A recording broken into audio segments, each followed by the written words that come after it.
Merry Christmas. Even Little Tiny Tim. That's Agnes Moorehead covering the Mr. Magoo Christmas special.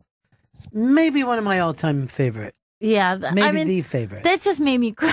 That was like not fair. Because that song is already so sad. Yeah. And that cover just crushed me. How cool is Agnes Moorehead that they would cover that song? I know. too? I love it. They also wrote to me that they just saw the Ronnie Spector Christmas show in Atlanta. And nice. How fantastic that it was. So yeah, you're talking stone cool right now.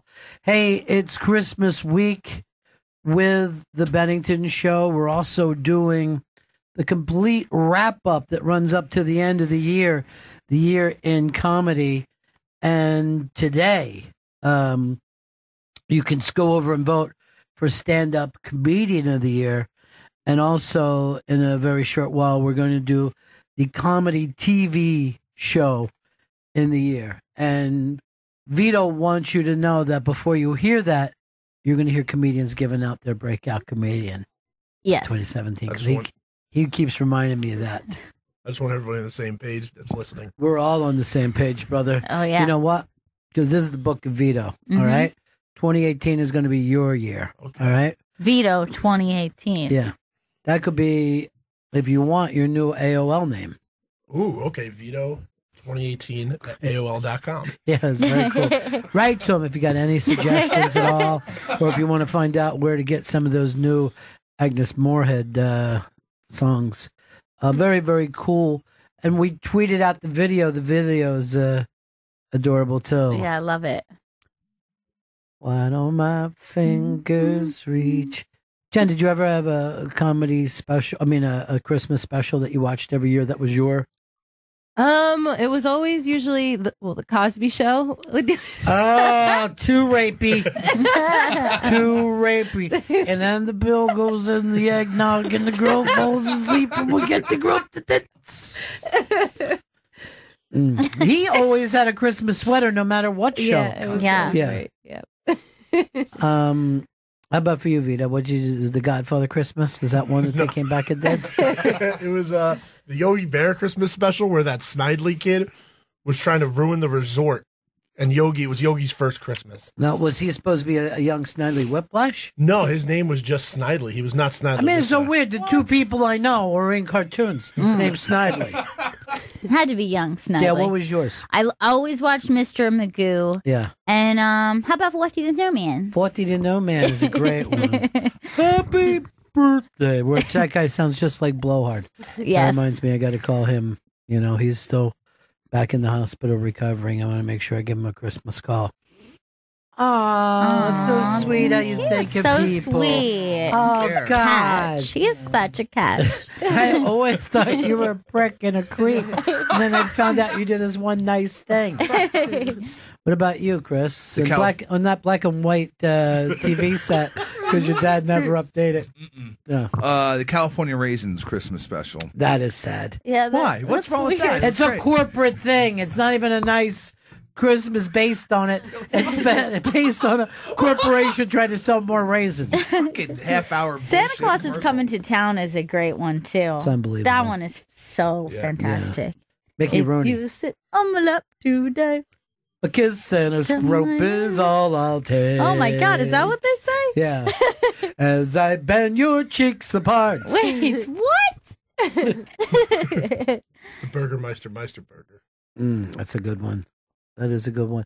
And I mean, if you go, it's very weird because this one that Agnes Moorehead did the cover was 1962. Mm-hmm. Between 62 and like 68, none of them have gone away.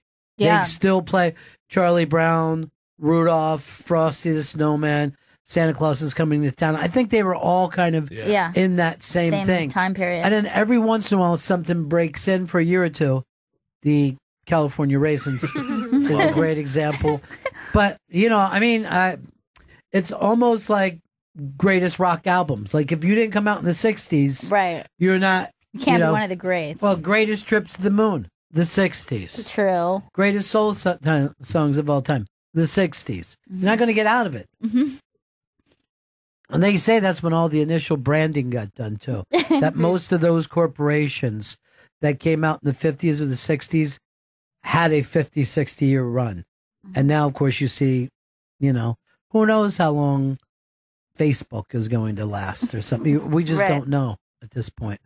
All right. It is the comedy wrap-up that's over at the iBang. You can go vote for stand-up comedian and TV show of the year. You know, all these comedians pick a breakout. Maybe one day this week we can all pick our own personal breakouts. Oh. Without, and it's got to be just not, oh, this is a young comedian who's good. Because there's plenty of them. There's so many. Yeah. But you got to think to yourself, will something Who's- gigantic happen for this person? Right. Who's on the next wave? Yeah. It's a very hard thing to pick, you know? Because normally a lot of people break out after being in this game for 15 years. Mm-hmm. If you started when you were 20, very rare that they want you for anything before 35. Right. You know, look at Chris Stanley. How old are you now? I'm 34 years old, Ron. Nothing in this business. As a matter of fact, there are people in this business that don't know the Chris is in the business. Many of them work in this not only this company that we're in, this floor, and literally this room. There are people. I didn't know that you had goals. I brought that up to you. I said, wait a minute. I didn't know there's something you wanted out of life. But there is, huh, Chris? It's coming. Coming up later on in the day is going to be Gail Meets Girls, which is the brand new show that plays on Raw Dog on the weekends. This is you and some female comics, and you just talk about things. Your theory always were women talk differently if men aren't around. Yes. And so this is just literally just a sit down conversation with funny women. Sometimes we talk about comedy and the business of comedy and the experience of comedy. And sometimes we talk about pop culture, and sometimes we talk about boys, and sometimes politics, stuff girls like. But do you really think of it? Because I know you have Jen producing for you. Yes. Do you both you agree that women talk differently if men aren't around? I definitely think so. Yeah. And I think that women are funny in a different way. You know what I mean? Like, women are funny around men, but I think that when women are trying to make other women laugh, that is my favorite place to be, is women trying to make other women laugh. Then I got to sit in on this show one day, just see what it's all about. And everyone's just like, yeah, I guess so. Just really tight-lipped. Yeah, you're right again, Ron. I'm actually fine with sexual assault. That's what we should do, Ron. You're right. Ron, you're wise. What do you think? Well, I demand a lot of people nodding whenever I talk. It's just better for me if people nod along and tell me that I'm doing the great. thumbs up. Yeah. Great job, Ron. Go for it, motherfucker. You're killing them. So that's coming up a little later on. And then, of course, everyone's favorite interview of the year, no matter how many great interviews, they'd rather have a train wreck. So this is Art Garfunkel in studio with us, which I'm going to give Gail and me credit for knowing that it was funny and great instead while it was happening. Oh, yeah. We were immediately enjoying it. Yeah. And we did not go to a dark place of anger or even just fear. I mean, we could have gone to a place of fear. Like, where is this going? Yeah. But we just decided, like, okay, this is a weird wave. Let's just ride it. I and see what's about guarantee you. Yeah. I guarantee you when I was younger, I would have went, how dare you disrespect me and this studio. And now I'm just like, whatever you want to do, dude. That's great. Yeah, I mean, I think that you will even hear, and not to spoil, because, I mean, maybe you haven't heard it before, but there is a sound in my voice when he returns that I am reading his plug, and you can just hear, like, me holding in laughter, like, I don't know what's about to happen, but here he is. He's back again. I'll tell you this, he was also way okay with it. Yeah. Oh, yeah, he wasn't uncomfortable, so there was no reason for us to be. Now, we are going to jump back into the comedy wrap-up, and this is all going to air as a special on the 29th, and you said 31st, Chris? And the 1st, and all And the weekend long. first. Well, you know, the night before the 1st, I'm going to be at the stand with a lot of great comedians. I am going to ring in the new year. I'm going to go out and find a bell. And as it, I'm just going to ring That's like, a good idea. hear ye, hear ye. It's the new ye. You'll be performing with Pete Lee, Love. Pete. What a great year that he had this year, too. Jim Florentine, The best. Luke's dead. Joe DeRosa, Everybody loves Joe DeRosa. Ida Rodriguez, Love her. And I would even go so far to lust for her. She's an exciting woman. Lori Kilmartin, Love Lori Kilmartin. I call her the voice of her generation. and more. How he struggled with the name Kilmartin. Almost said Milk Milk Carton. Mart. Almost said Milk Carton. Lori Milk-Carton is here. Lori Milk Carton is in studio. Well, for those tickets, go to the Guess stand. what? Just give me this. It's going to go to Vito. Okay. At the end of the year, because you said Lori Milk-Carton, you lose that job. How do people get tickets, Vito? They go to thestandnyc.com. All right. Now it's time for us to pick out the TV show of the year, the comedy TV show of the year. But first, some comedians will be picking out their breakout comedian of 2018. The country's best stand-ups pick the breakout comedian of 2018. All right, here is a guy who I think is going to be a breakout comedian this year, Derek Gaines, picking his own breakout comedian of the year. I think the breakout comedian of 2018 is the one and only Monroe Martin III, because I think he's the funniest dude out here. His writing style is very, very deep and very honest. He goes from foster care all the way to politics, and I just appreciate his writing style because there's levels to it. It's a very raw realism that he has and that all comedians should reach. Honesty, ladies and gentlemen, honesty. That's what we're here for. All right. Derek Gaines picks Monroe Martin. I like that choice. Yeah, it's a great choice. Those two guys are like, to me, they're running neck and neck at where they are at their careers right now. They're both great. Next up, we have, of course, you know her from her podcast, Guys We Fucked. It's Christina Hutchinson. I think the breakout comedian of 2018 is going to be Wendy Starling. She is one of the funniest human beings I've ever met, and she has material in her act that is constantly evolving, but it's very extreme.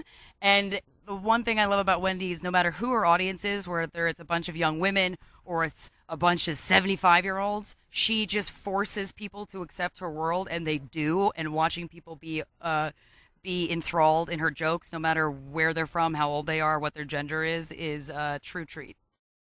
Oh, nice pick. Very good. Very strong pick. Let's go back to From Guys We Fucked.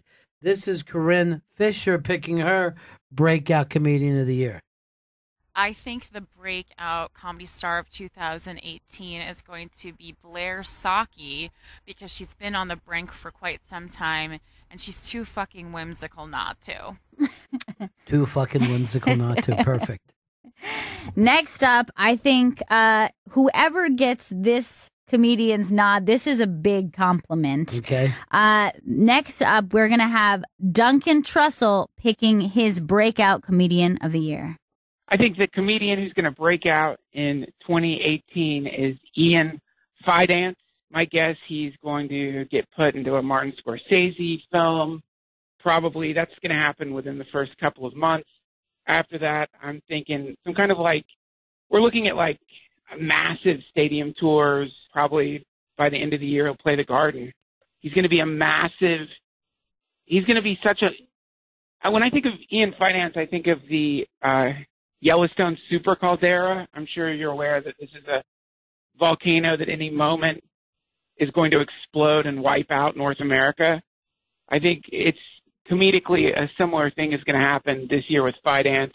So probably don't get too close to him because there's a chance that you will actually be obliterated by his ascent into comedy superstardom. He is a brilliantly funny, amazing, sweet, bisexual man. That was great.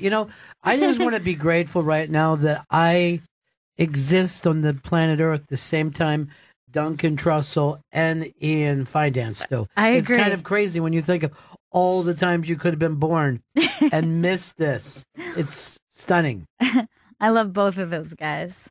It is time to pick the comedy TV show of the year. And guess what? This is the golden age. So this runs deep, my friends. And now, here are your nominees for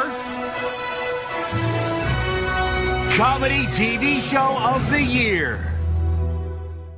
Very, very exciting. This is a time where TV is at its top. Now, do you want me to, before we get in and pick out what we prefer, do you want me to just read off the top 10 of TV shows that the iBang has?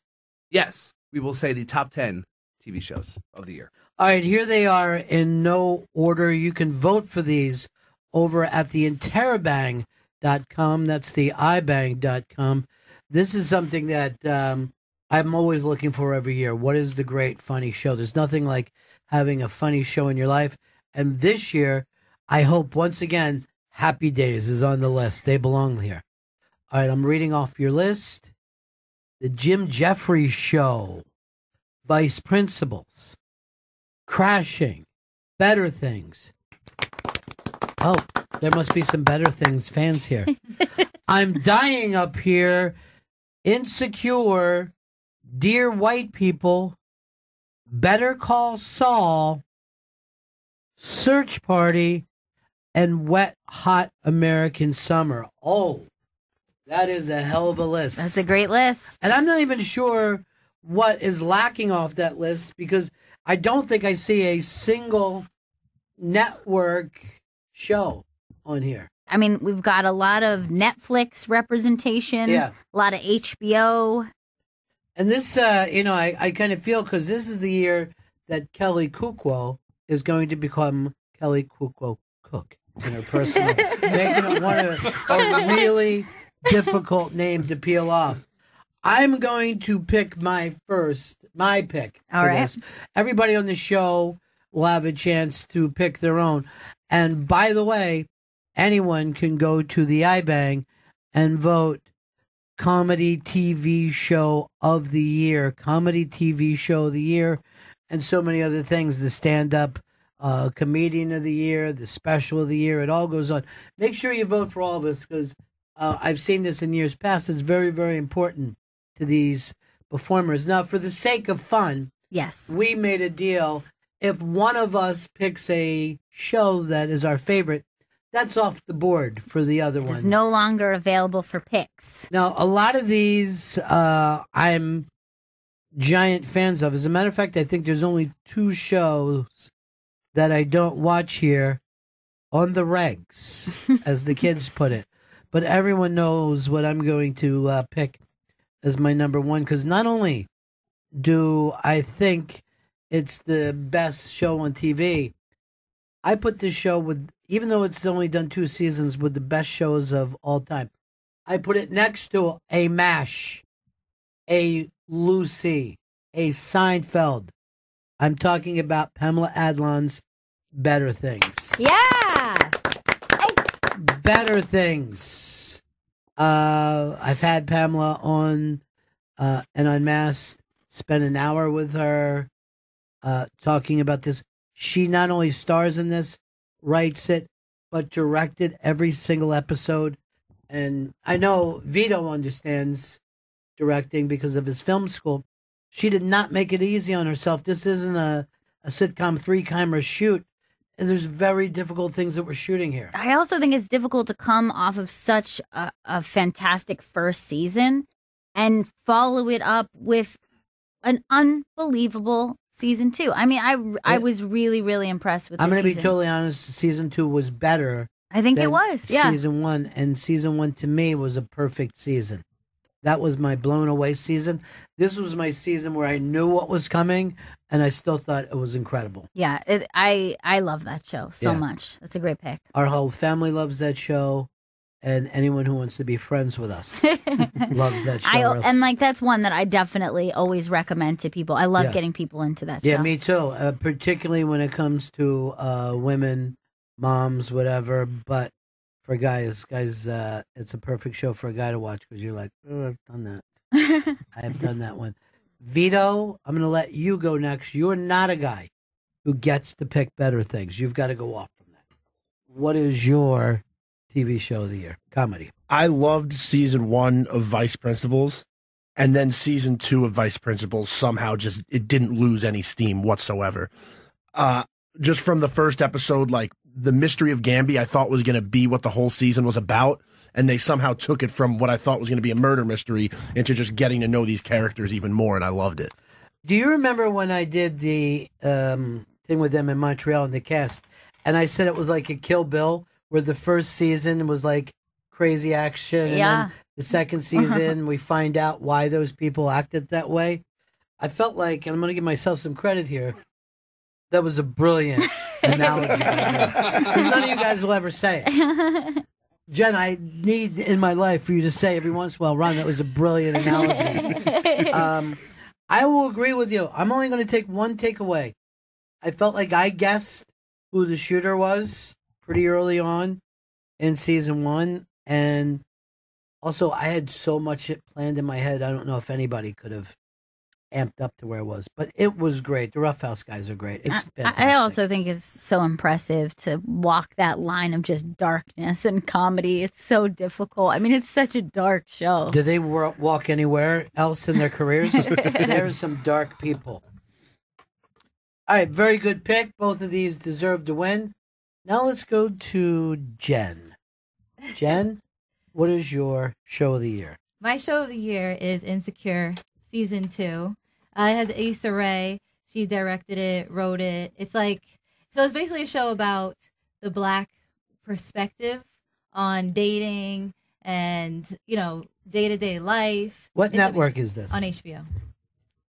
I don't think I've seen this show. That makes me seem a little racist. Great reviews. It's awesome. And Vito's also a big fan I love of the it. show. And it's a show you would think was just for, young black girls. But like myself. This is perfect for you then, Ron.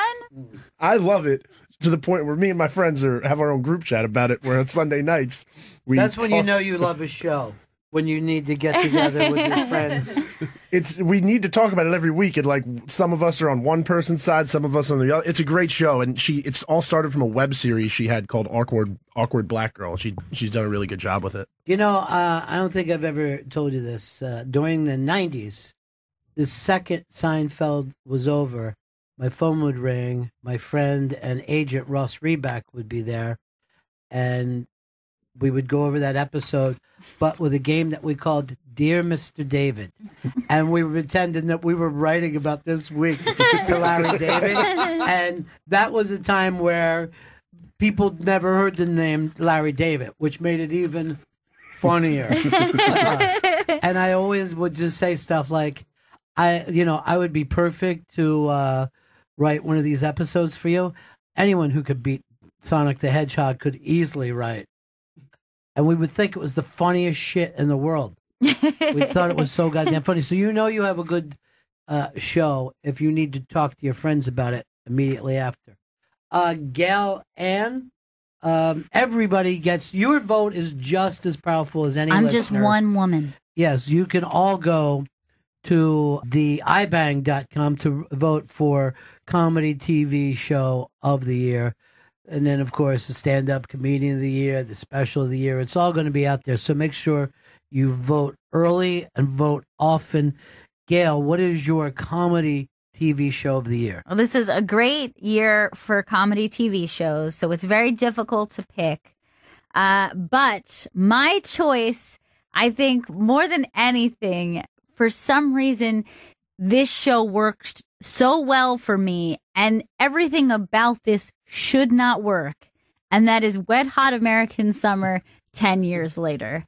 It is, again, now essentially another sequel to Wet Hot American Summer, which, of course, you're taking a classic movie that already had such a strong fan base and is in that kind of cult classic status. And you would think the last thing you want to do is mess with that and make it bigger or over the top or sillier. And I think they did a fantastic job. Not to mention, anytime you have Michael Ian Black and Michael Showalter and David Wayne and together doing stuff, but then it's just a fucking hilarious cast. They're all funny and annoying. And it's so brilliantly silly. Like, I love that they still like to be ridiculously silly. Even when, in times comedy goes from being sophisticated to dark to they're just really fucking silly people. And I love this show so much. Well, I love the movie. I love the first season that they did.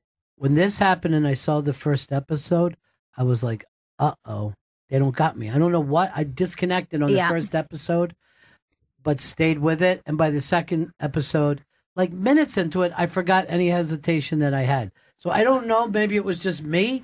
I think there was something about that first episode where, whenever you're getting in that thing where you have to give the backstory and you're setting up the world of a story, it could be just like a little exhausting. Yeah. And I always feel that way in the first episode of something. And once they hit their stride, which is, like you said, right away in the second episode, it's just like one ridiculously hilarious moment after another. To the point that I'm thinking I have to go back and rewatch it again from the beginning because it was so funny. Comedy TV show of the year. You can vote on this on the iBang, and you may be saying to yourself as you're listening to this comedy wrap up of the year, well, this is a lot of work for you guys. Why do you do it? Love for you, for the home listener. You're in your cars, trucks, airplanes. Some of you are paralyzed and can't turn the channel to another thing. Don't worry, we're going to continue to be entertaining for you. And right now, it's comedy TV show of the year. We're all going. I'm actually even going to be voting on the iBang because my vote counts more there than it does here in the room with you guys. Good point. That's true. Only one of us left to vote. Perhaps the most astute TV watcher we have on this show. Easily. It's Chris. Hey, TV guy, Stanley. They call me TV guy all the time. Yeah. Now, my pick from it's this... Hey, TV guy, not just TV guy. Hey, TV guy. Yeah, you didn't say TV guide, right? Yeah. Well, he writes a column, Hey, TV guy, that's in the TV guide. Okay. Yeah, I don't get it anymore because, internet. But... You should still subscribe, though. Yeah, it helps.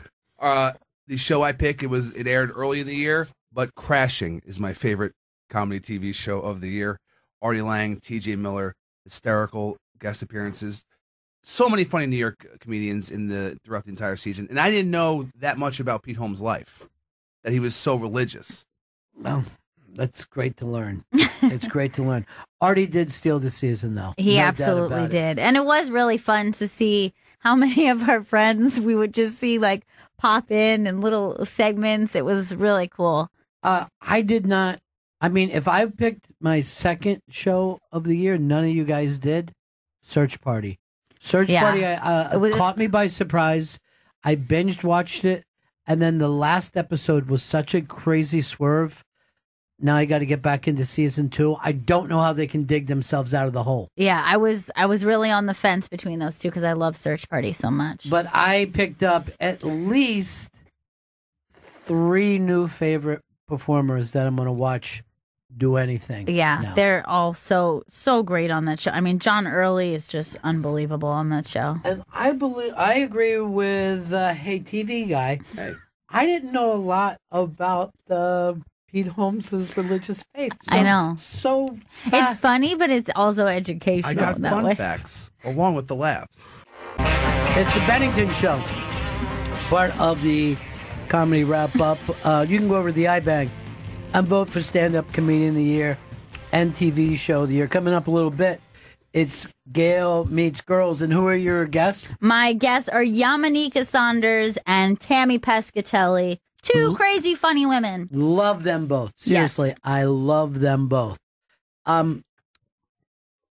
Now it's time to jump into a interview that everybody loved this year, and that was the great Art Garfunkel of Simon and Garfunkel fame coming in to do the show with us, and immediately thinking that he could throw it to commercial, even though that's not the way the world works. It's never happened on any other show, so I don't know why it would work that way on ours.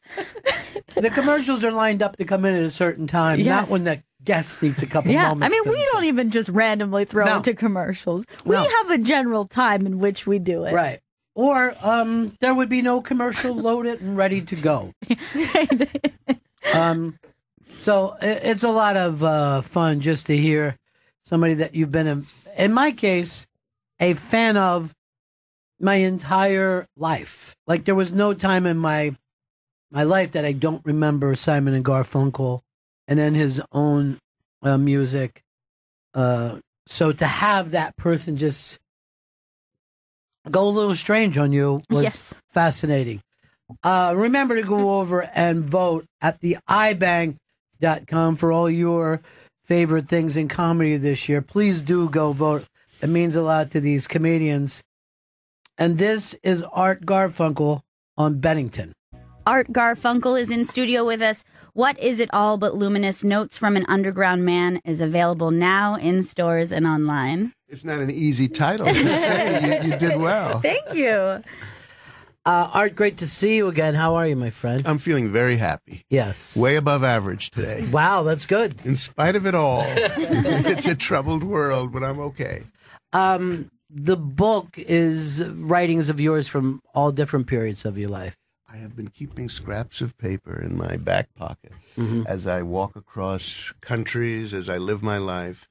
I'm entranced by life, and I write about my marriage, my famous partnership with Paul Simon, my career, my walks across countries, my show business reflections, my family.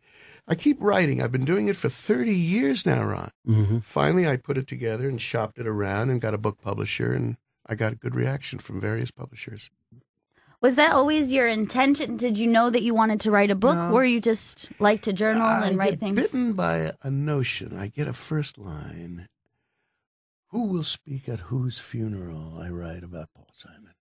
And I go, oh, that's a good line. That's a grabber. Who will speak at whose funeral? I got to write that down. And then I think, and I know where it's going. I've been thinking about this theme for my whole life. Between a good opener and a theme that you've been thinking about your whole life comes the next 10 hours of fixing, polishing, writing, erasing. Time speeds by while you write one of these things, whatever you call them. I don't like the word poem. You write one of these bits. It takes 10 hours, and I became a writer somewhere in the 80s. But it has to have that good opening. It has to have that thing that turns you on. Well, that's what gets me going, like a coffee gets me going. Is there one? Do you need a coffee? We'll have one. How do you take it? Let's take a break and I'll see if I can. Hang on a second. Yeah.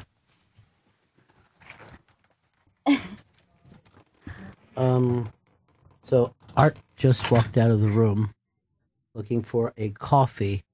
If we could help him with that, Vito. Art's book, What Is It All But Luminous? Notes from an Underground Man is available now in stores and online. To me, that was one of my favorite live radio moments. It was amazing. Yeah.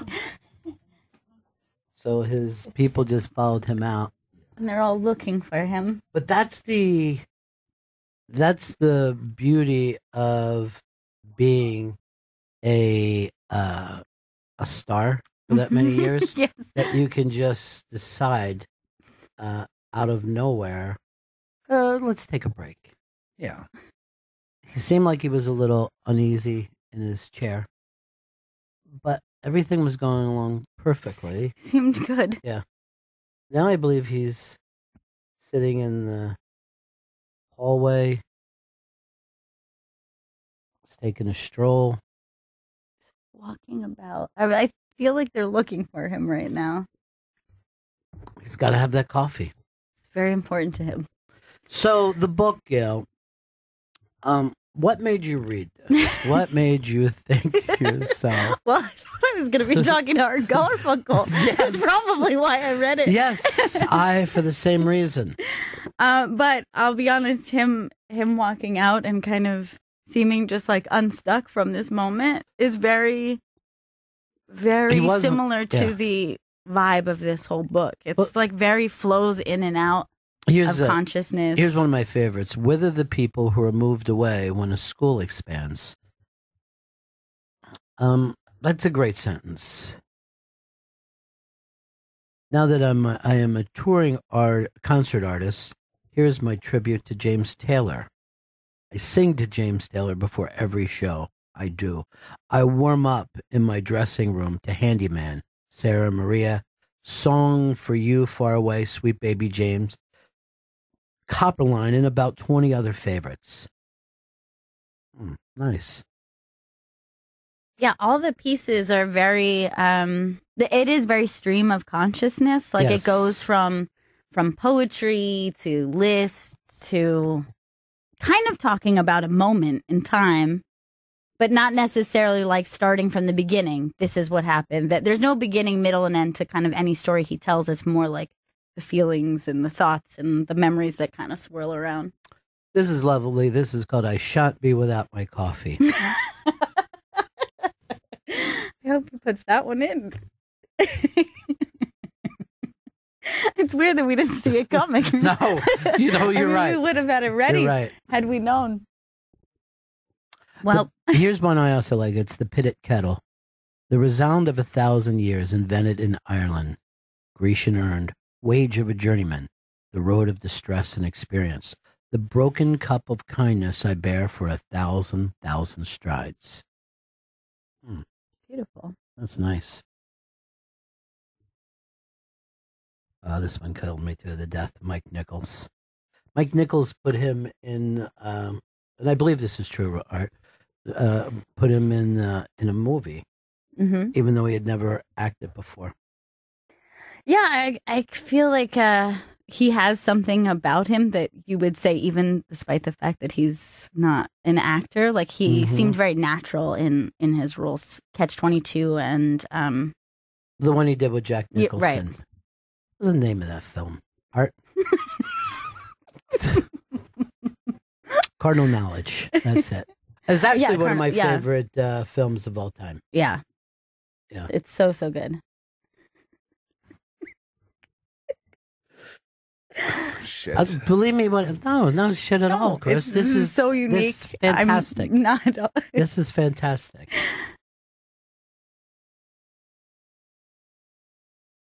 I just hope they've located him because they still look a little confused. No, I think he's good. Been around. Okay, good. I hope this doesn't cut into our time. That's what concerns me. Well, that'll be it. Hope this Vito, was it about the coffee or something else? It was the coffee. Yeah, just needs it. Mm-hmm. Yes. Good. A lot of times you order it and then stay. They're all talking in the hallway now. I can see. They seem very. What was your, and I hate to call these poems, as you know, as I stated earlier. Here's Art back. Has his coffee. There you go. Our Garfunkel is back with us. What is it all but luminous? Notes from an Underground Man is available now in stores and online. Art, you said that you put this book together over many, many years. At what point did you decide, oh, this is a book? About 3 years ago. Yeah. The encouragement of Dan Strone, literary agent, he said, I think it's a book. And I began to see it in that light. And then I started writing an opening of 20, 30 pages of more easy-to-follow prose to get you into the book. Uh-huh. And I like how it gets you in. So that was the beginning of a book. I got a wonderful publisher, the famous Vicki Wilson at Knopf. Vicki said, I think this could help with shape. And I began to feel like I have met the master, and I'm going to just follow. She knows the shape of a book better than I do. So 2-3 years ago, I started giving it the form of a proper book. You know, I was thinking when I was reading this, too, that you've always been so honest in interviews. I've always thought you were always kind of an open book yourself, because some of this writing would be difficult for me to share. You know, things like that. I know exactly what you mean. Yeah. But you're able to do that even at a young age. You're able to talk about things, painful things, or the whole point, I think, of being a valid artist is to be truthful, particularly about the difficult stuff, the neurotic stuff, the confusion that we all carry within. If you can report honestly, you make other people say, me too. Yeah. And then you create a release. Yeah. This is the artist's job. But musically, it seemed like even from when you were a young man, your music was to soothe. You know what I mean? When I think of soothe, big word for me. Yes, yeah. But a lot of, like you said, you're willing to put out this neurosis and. God save me. Who knows what I'm doing? I accept myself in all of my highs and lows. Yeah. There's an angel in me. There's a devil in me. I accept. And how about when it comes to criticism? Is that tough for you, or something that you'll also accept? Well, that? What you have in mind? Well, not my own criticism, but I mean, okay. Then I'll return to breathing. Yeah, throughout your career, could you sit down and read criticism of your work? Not particularly. Yeah. I need defense mechanisms. For the first few years, you get hurt by them, and then then you say, I'm not going to read them.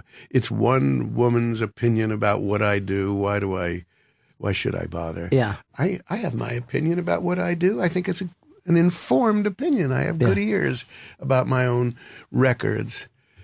So I don't look for others to tell me whether I'm good or bad. You'll just stay away from that kind of stuff? You won't read? Or I try. Yeah. Friends say, oh, you should read this one. This one you'll love. I say, yes, but there are a couple of nasty comments in there. You've always been, since you were a very young man, a very big part of the city of New York. And Gail and I were talking about this earlier today. That our Gail. Yeah. In Central Park when you did The Heart of New York. It was one of those musical moments of this city, you know, and you think of the history of that, but that moment, did you feel that at the time? Did it feel like this is going to be one of those replayed things? The concert in Central Park? Or because you said The Heart in New York. At that particular song, there's a helicopter shot. Yeah. And I'm wondering if you're speaking of that particular moment where the angle climbs and it looks down and it's a swirl and it really says, What is it all but luminous? What is this life of ours except something that shines and is blurry with tears? Yeah. And at that moment, that moment still exists. And I remember watching that live on television at the time.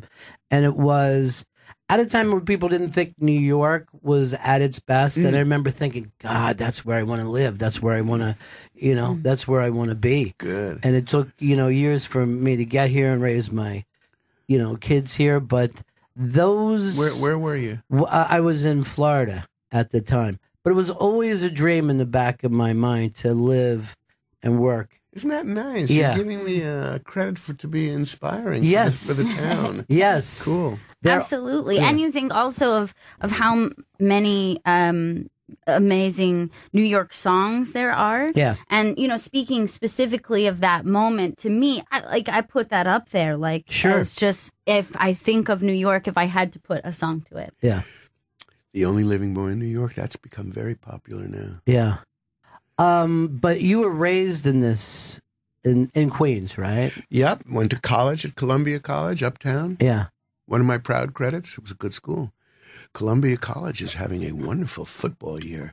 First time in 100 years. We never do anything in football, but this year we're happening. The city when you were growing up, much different than the city now, of course. But Not that different. But that is New York is always kind of changing and moving, and Simon and Garfunkel very much a part of it, and then your solo career very much of a part of it. But you're a person of the world as well. I've never heard of anyone who's walked continents before the way you have. Me neither. Yeah. What started that? Where did that come from? I like to take freighters. For years, I would take a ship with containers across the Atlantic or the Pacific. When I took one across the Pacific to Japan, I had never been there before, and I decided to get to see Japan on foot. When I came into the harbor at, I don't know, was it Kobe? I left the little bit of luggage I had in a hotel, and I walked the next week across Japan and found it was doable. So months later, I was in New York, and I set off across the United States from my apartment uptown in New York to the Pacific Ocean. I did it in 40 installments, going out, walking a week's worth, coming home, living my life, and picking up on my walk later that year, about 2 a year. So with 40 installments, I crossed the United States. And then I crossed Europe just between the late 90s and about 10 years later, I crossed Europe from Ireland to Istanbul. That's what I do. If you're a New Yorker, you want to break out of the claustrophobia of Sure. New York. But are people just freaked out to bump into you in some of these strange places? No, you're picturing me as a very recognizable guy. I'm not recognizable. I wear a non-persona. Yeah. I'm Mr. Nobody under my hat, who's thinking, and writing, and sometimes singing, and looking at all 360 degrees around me, and they don't think that I'm that singing guy. Oh, that's amazing. One of the images in the book, too, that really struck me is that you said that you and Jack Nicholson would sing together to find this harmony that you would end up using in the film. I've never heard of anybody doing that before. When we were being driven to work to make Carnal Knowledge in Vancouver for Mike Nichols, that dear, wonderful man whom I miss terribly, Jack and I would be in the back seat of the car, singing James Taylor's Fire and Rain, just to be in harmony. I did it with Paul Simon, too. Yeah. And we would get our act very together, capital T, and then an hour later, 2 hours later, we'd be on the floor in front of the camera, acting as together as we could be.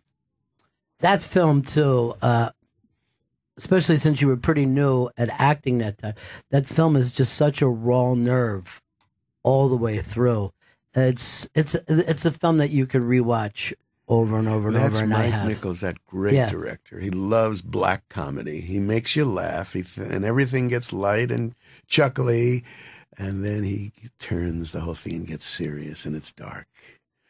Mike had a real gift for that. Well, that's the other thing when you're reading this book is that you have had such an extraordinary life of just knowing some of the great characters of our time in it. But were you aware of that as it was happening, or did that just feel like, oh, this is just something that goes on? I don't know. I mean, the people in my life, was I aware that it's a very rich life, mine? And yes, I'm aware of it. I use this simple theory: stay interesting to yourself. Every season in my life should be about something that turns me on, something that gets me scared, some piece of growth, something that's about adrenaline.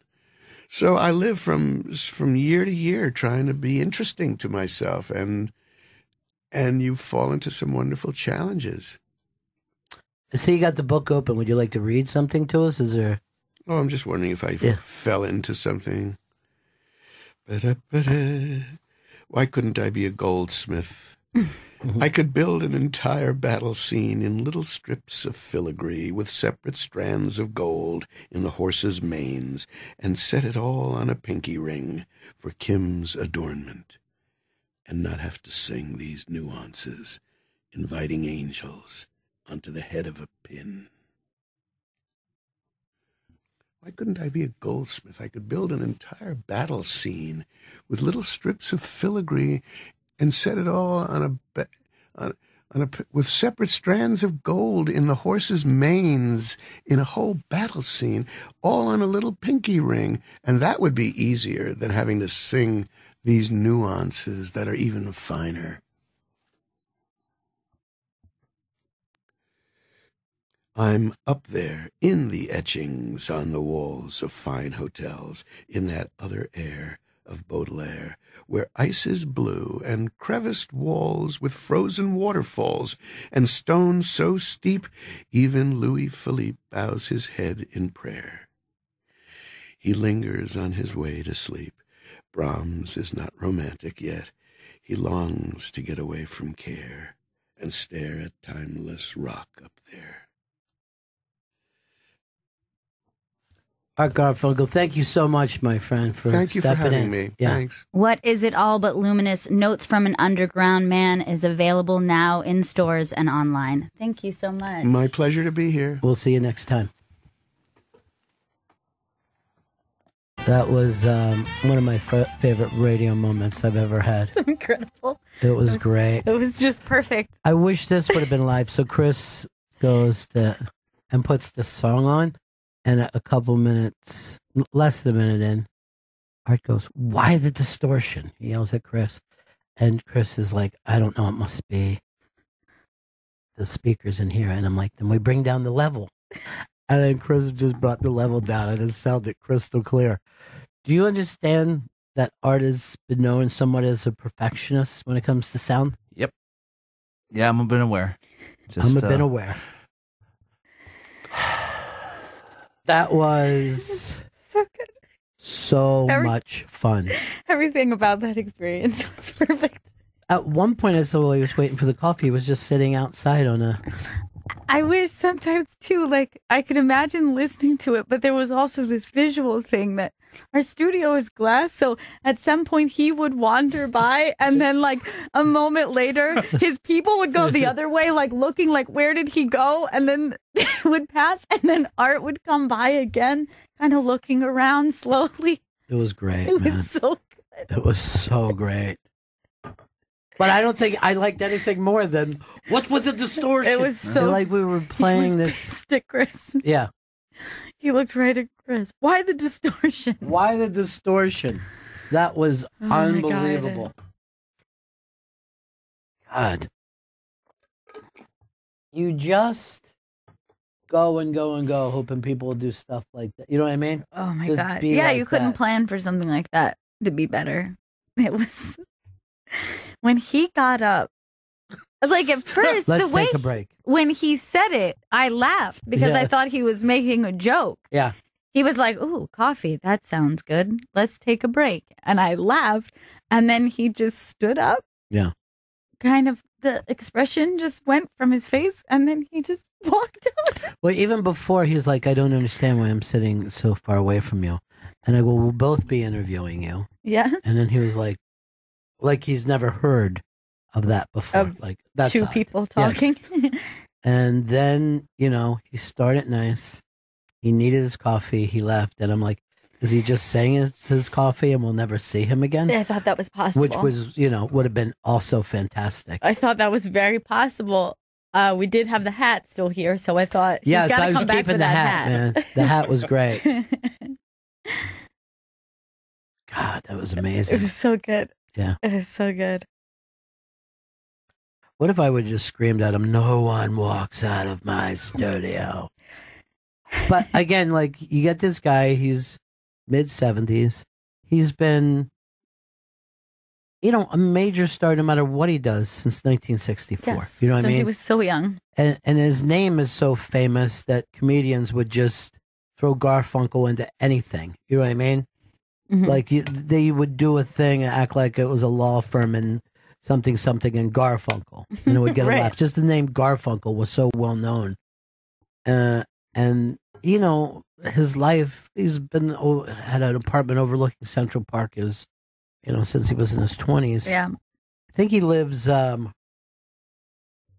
up near either Bloomberg's apartment in that Mhm. area. So, I mean, it's like the Upper East of the Upper East Side. You're not going to be a normal cat No. after all that. You know? Definitely not. And would you want him to be? Like, would you want him to be normal? Of course not. I try to think of the number of people that could say, "Let's take a break" during a live interview, and I mean, it's I mean, and that would also do it. I mean, I don't know if it crossed you guys' mind, but I was like, he literally did Wildcat. Yes, He did Wildcat. Wildcat. I'm gonna go. Just go. Oh my god! Let's take a break here. When he said it, I thought he was. He being just got funny. a sudden urge for coffee that he didn't have. Yes, and I was 15 seconds I was- before. I was thinking we could get that for you, and you'll have it within 60 seconds. You'll Right. have your coffee. Just the idea of coffee came into his mind, and then all right. No time for waiting coffee. for it. No. And he didn't demand. I mean, I suppose there's another type of personality. Like if somebody was of celebrity status and then just started to order people around to go get him coffee, I'm sure people would have an opinion about that. Yeah. But he was like, he just was going to handle it his own way. Well, he just went out and sat in a chair there too. I mean, it's not like he went to get the coffee. At one point, we turned around and we could see him, and he just kind of wandered over to a chair and sat down and was looking around. Then got up, took a walk. Send Jen in, would you, Vito?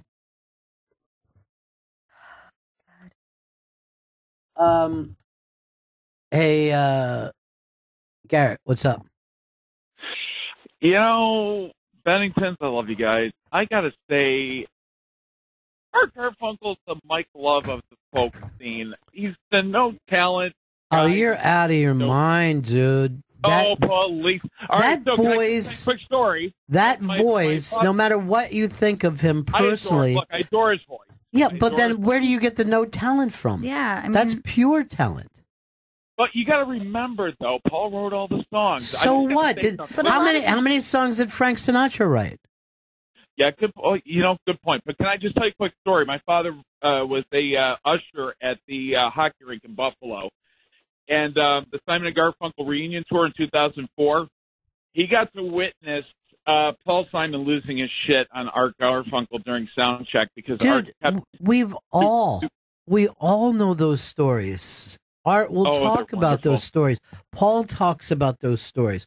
They had when they broke up. Let's just picture. It's 1970. That album that they have, it wins all the Grammys. It's the best-selling album of all time at that time, right? Beatles, Stones, Beach Boys, Elvis, Frank Sinatra.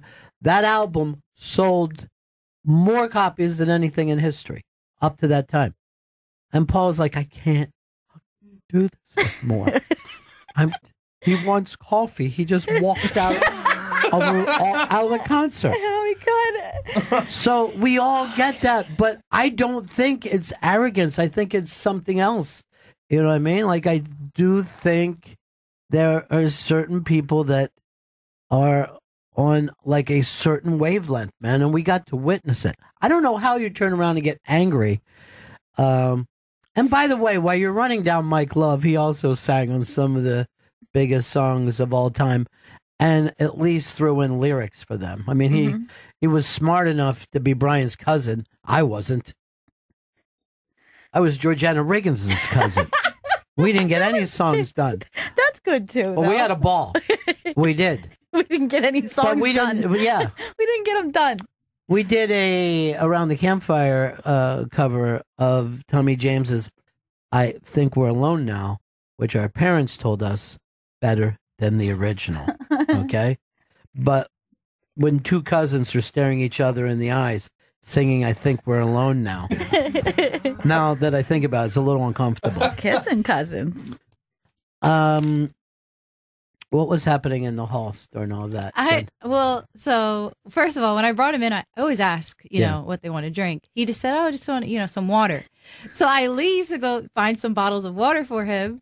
And then I come back and it's like, Imani's in there, like he just walked out. I'm like, what is happening? I was just so Imani, because I walk in, Vito's not in there. I'm like, what's happening right now? I was just getting him water. Like he walked out because he had no coffee. I'm like, he didn't ask for coffee.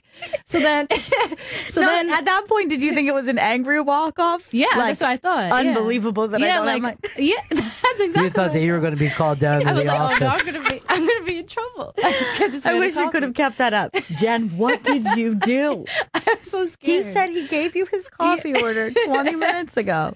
So then I'm running the board there, and then I see him walk by, and I'm like, oh, God, what do I do? I'm like, hey, buddy, you're going to have to run the board. You're going to have to take over. She's like, what? What do you mean? She hasn't trained on the board. At one point, it's like within 1 minute time, I see Vito there, I turn, it's Jen, and then I turn again, and it's Imani sitting by the board. And that's when I pointed to her left, because I knew that they were all looking for him at the same moment. Well, I ran out because I went to the kitchen to get him the coffee, and then the other talent person had to go get him the sugar from a different location because there was like only Sweet and Low in one spot. And then once he got the coffee, he was fine, huh? Yeah. But they all kept saying to me, "Look, we've given him coffee on every interview today. I don't know why he wants coffee so badly today." I don't think that you should give away what happens behind the scenes, Vito. Oh, you know what I mean? That's his people. They're probably got their own cross to bear. So then, he asked if he could go back in once his coffee was here. And I was like, I'll bring you back in. And then, that's what happened.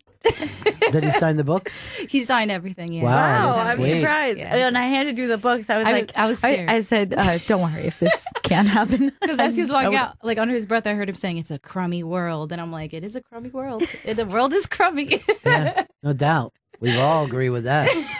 Andrew in Jersey. Hey, Ronnie B. Last week, Howard was interviewing Robert Plant, and excuse me, in the middle of the interview, he asked for coffee too. So is that like the new thing for rock stars? No, I mean, I don't know.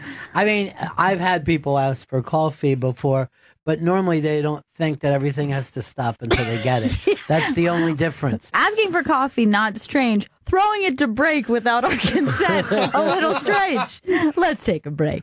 But I'm going to repeat this. I thought it was fantastic. It was. I mean, it was. It was like one of the more unique moments of my entire life. I loved it. My face. I couldn't believe it. Shane, what's up? Hey, Ronnie B, how you doing? Good. Hey, I'm in oil and gas. I'm not in hospitality, but when you have people like that come in, not even if it's just Art Garfunkel, it could be anybody. Why don't your producers lay a little spread out so they're taken care of? They got stuff right there. Look, he has an opportunity to want anything he wants. We would have went out and got him a sandwich if he wanted. Yeah, again. He was asked if he would like some coffee. Vito even said, he's done some stuff around here. He's had coffee. It's great. What he did was fantastic. What he did is what all of us should be doing in life. Hey, I don't have what I want right now. I'm stopping the world. I'm stopping the world. He was like, you know what? This moment isn't right without coffee. Let's just stop this moment. And then maybe we can pick this up And I at a didn't- time of my choosing. And then after he came back, by the way, I also loved him reading. I thought It that was was just so great. fantastic. At another point, he put the book down and was just acting it out for us. It was amazing. But Chris always gives me how much time we have. This time he didn't. And we always have I look at Chris, I give him I give him the eyes, he gives me the time. I give him the eyes, he gives me the eyes back. And I'm like, everything is nuts here. We are not ourselves. See, the thing was, I was doing math in my head to negate the time he wasn't here to give you the amount of Well, time. he was no, on that the I air. mean that's still the time. I mean, I would imagine he's still on his schedule. Yes, it's not. It's not his people's fault. But, and I only wish the distorted sound was on the air.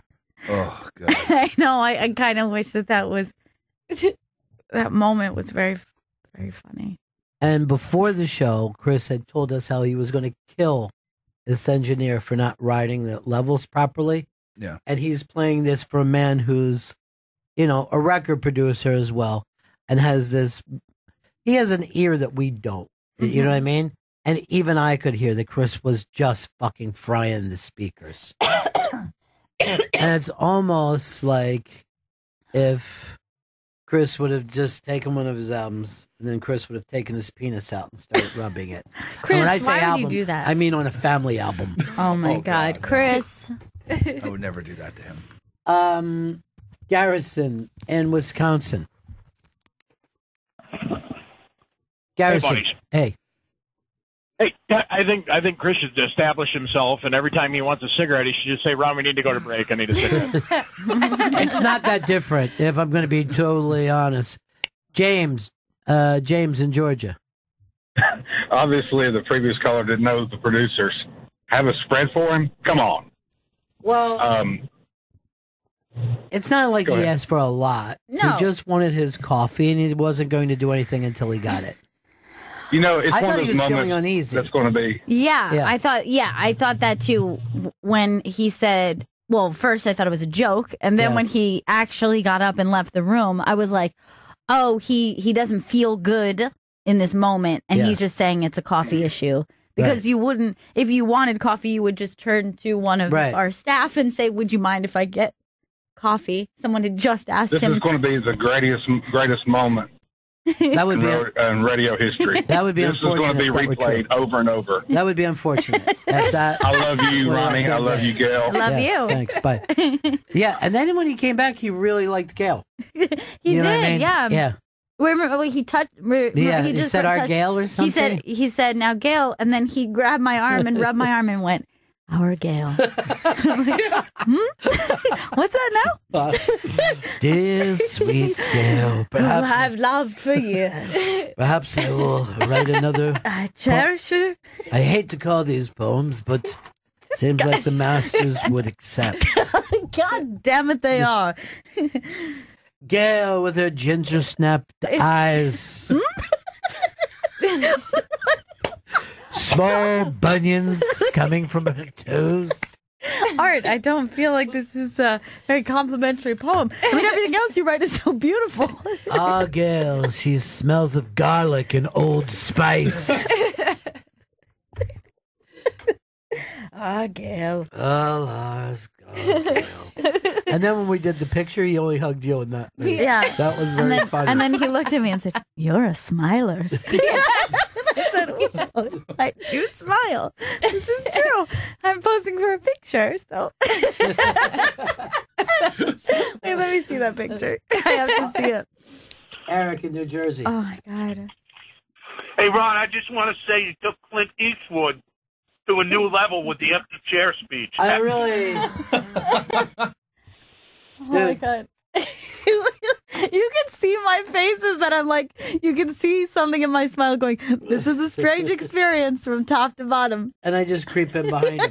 I know, because he puts his arm around just me. I've never seen a person do that. Yeah. Normally you do both. Art. It's both. Yeah. Oh, Gail. Oh, Gail. Ugh. Oh, my God. It's so good. Oh. Art's book. What is it? All but luminous. Notes from an underground mail. Available now in stores and online. I think it's time for pea soup, isn't it? Pea soup and English biscuits, which I guess you would refer to as a cracker or cookie-like here in the States. How about when he just said this? I love to take tankers places. What? Tankers? That doesn't sound fun. I mean, even if you don't like to fly, get yourself on a nice cruise ship. A tanker? People who work on tankers don't want to be on tankers. Is he staying in steerage on a tanker? Where else are you going to stay? Yeah, it's only steerage and cargo. One of a kind.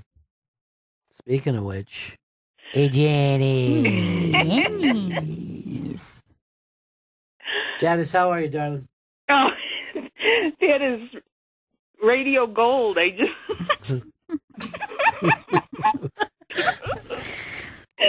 Oh. And I gotta say, Ronnie, I was married to an Italian, and I never knew that what meant without papers. Yes, without papers. Yeah. So it's not really that, it's not kind of racist, but it's just saying you people don't even belong here. Yeah, you know, showed up without your paperwork. Yeah. You're the original Mexicans, is what they were saying. Yes. And yet, these are the people who voted for Trump in the wall, right? Staten Island. Yep. They were the ones who got here without papers, and now we're like, this is for real Americans. Yeah, you know? we're their real papers. Americans like us. This has got to be for the capos, you know? The capos. Trump is going to be here for everybody, right? The foot soldiers, the dons, his consigliere, you know? Everybody's got to be taken care of. We're all going to wet our beaks on this one. The bookmaker, the whoremaster, all taken care of, right? All good Americans. All right, baby. We'll talk to you later. Bye, Janice. I love you guys. Talk to you. Thanks. Bye. Rick, South Carolina. Hey, Bennington, how's it going? Good, man. Good. Hey, listening to Garfunkel walking out looking for coffee reminded me of Agent Cooper from Twin Peaks when he's in that trance and he's going after pie and coffee and everything. Dude, I'm telling you, Brad Steiner, Brad Stinks, Yeah. sent me the same thing, and I looked out and I almost started dying when I saw that. Who knew our Garfunkel is Agent Dale Cooper? Oh my God. I only wish the distortion line was on the air. Now, Chris has a way of dealing, too, with people. He just ignores like it's not happening. Yeah, I had to respond, and I had to say Yeah. there's something going on with the speaker. Yeah. And then I said to Chris, then you just turn it down some. Yeah, I've never cranked anything up that high before on this board. But you heard it, right? I thought it was the YouTube file. That was the YouTube link I was using. I thought that was a bad file as opposed to the fucking board cranked all the way up. You know, you don't have to go to YouTube. It exists in the world. Yeah. Don't But I we just have went to that access first. to? Do we have access to? Yes, all that of course stuff? we do. We have access to every song that's ever been recorded. Every song has ever been recorded. every single Yet he one. constantly goes to YouTube and he's like, got an ad on it. Ads on it. Sounds like me. It is uncanny. Somewhere, Paul Simon and his wife run a lake out in a rowboat. Just go like, go for it, Artie!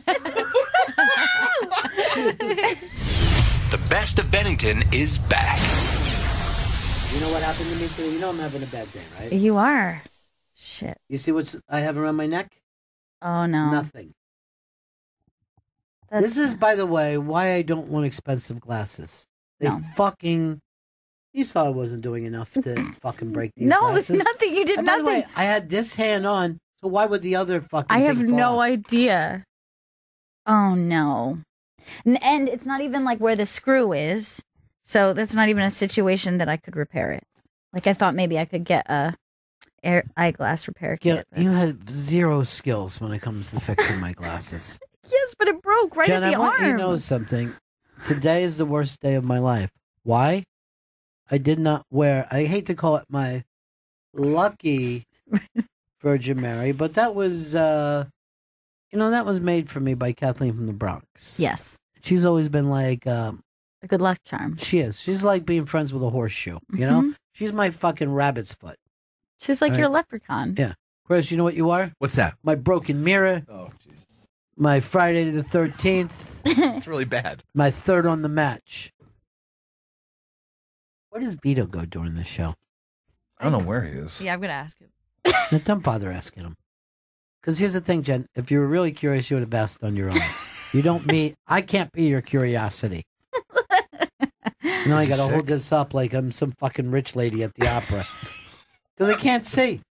Everything's fucking falling apart. Oh, no. That's not I just good. want to announce something to the audience. After my many, many years in radio, today is my last show. No, just because of the glasses? The glasses are just the straw that broke the camel's back. That fucking camel's back has been shattered in 6 different places.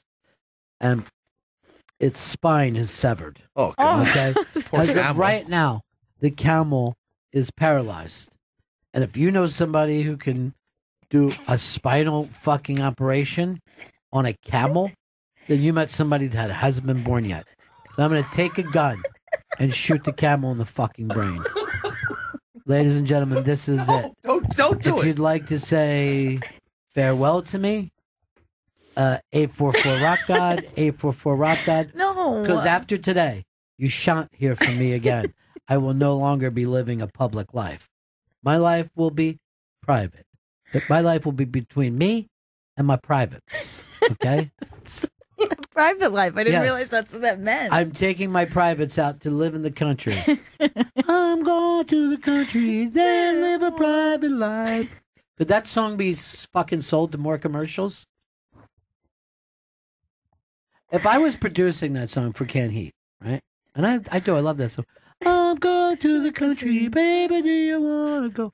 I'd actually go like this.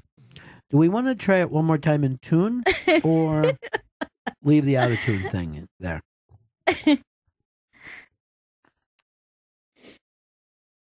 So anyway, this is it for me because I cannot and shan't get my life together. Did you love Natasha and Moshe? I did. I loved them so much. They Me were too. awesome. They are what you would call a cute couple. They are. And Natasha is adorable. Mm-hmm. I already dig her from being the mean wife on Dice's show. Yes. Because I don't know why, but I do like when Dice gets beat up on by her. Well, first of all, she's always right, and he's always wrong.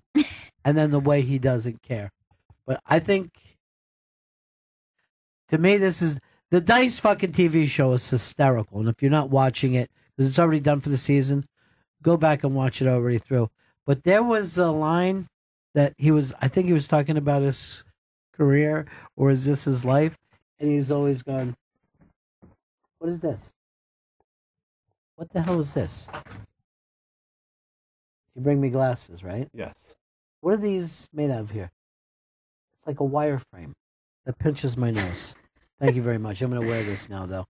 Vito, you have jumped ahead of Jen and Chris. Oh, my God. Look, I see perfectly. You know what? Now that I see this, I'm even more sure that my career is over and I'm leaving after today. Why? To live in the country. And probably my dream, churning buttermilk. Do you realize that buttermilk is only 0.01% of the beverage market? Do you know how far I can go ahead? Oh, yeah. If I become the buttermilk champion? Let's suppose I only get the 1%. I'd be making $60,000, $70,000 a year. Dash.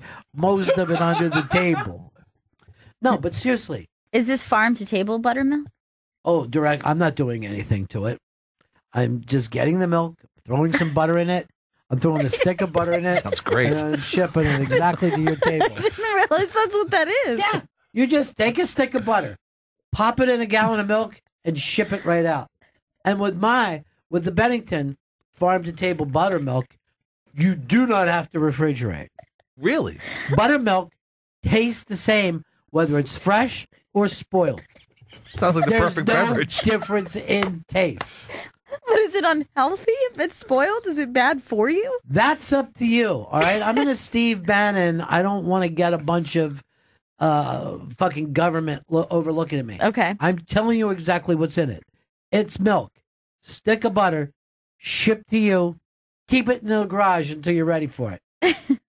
Take a drink of it. It's going to taste exactly like buttermilk. You're going to go, buttermilk. But it's good and it's delicious. Look, I'm going to come up with a woman who's 140 years old and she drinks buttermilk every single day. Now, do you want to live as long as her or do you want to fucking die in the streets? I don't want to die in the streets. Thank you. I found out through our marketing, 99% of the people do not want to die in the street. Well, if you don't, there's only one way around it. Buttermilk. By the way, we will give you $100 if you tattoo buttermilk across your belly, or if you name one of your children Buttermilk. $5 if you call your pet that. Buttermilk. Are you saying buttermilk? Yeah, buttermilk.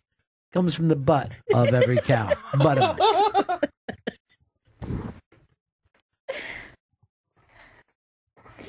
Sean, what's up? Ronnie B, are we talking about from the titty to the city buttermilk? Oh my God. You might just have written my new slogan. Pretty good prize closet. Yeah, from the titty to the city. From the titty to the city. Everybody drinks the buttermilk. Yeah.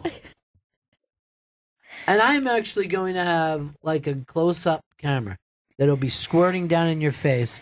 And you're going to follow that along to the big gallon jugs, ceramic gallon jugs. Oh, nice, yeah. Drop a stick of butter in there, and then it's straight to the city.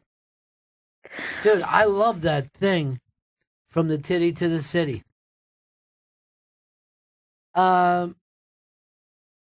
Billy in PA.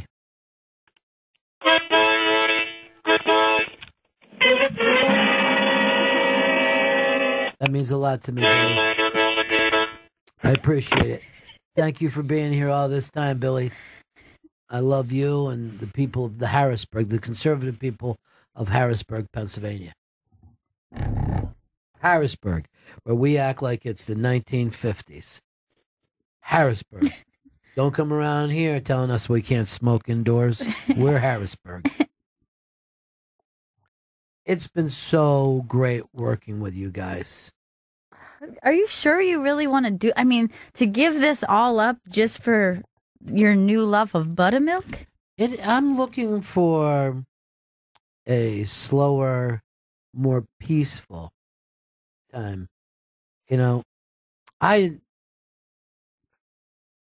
just have to say this. I just want to be in a small farming town where I know everybody. You know what I mean? Yeah. And I can depend on them. If I could say, guys, could you all come over on Saturday and build a barn at my place?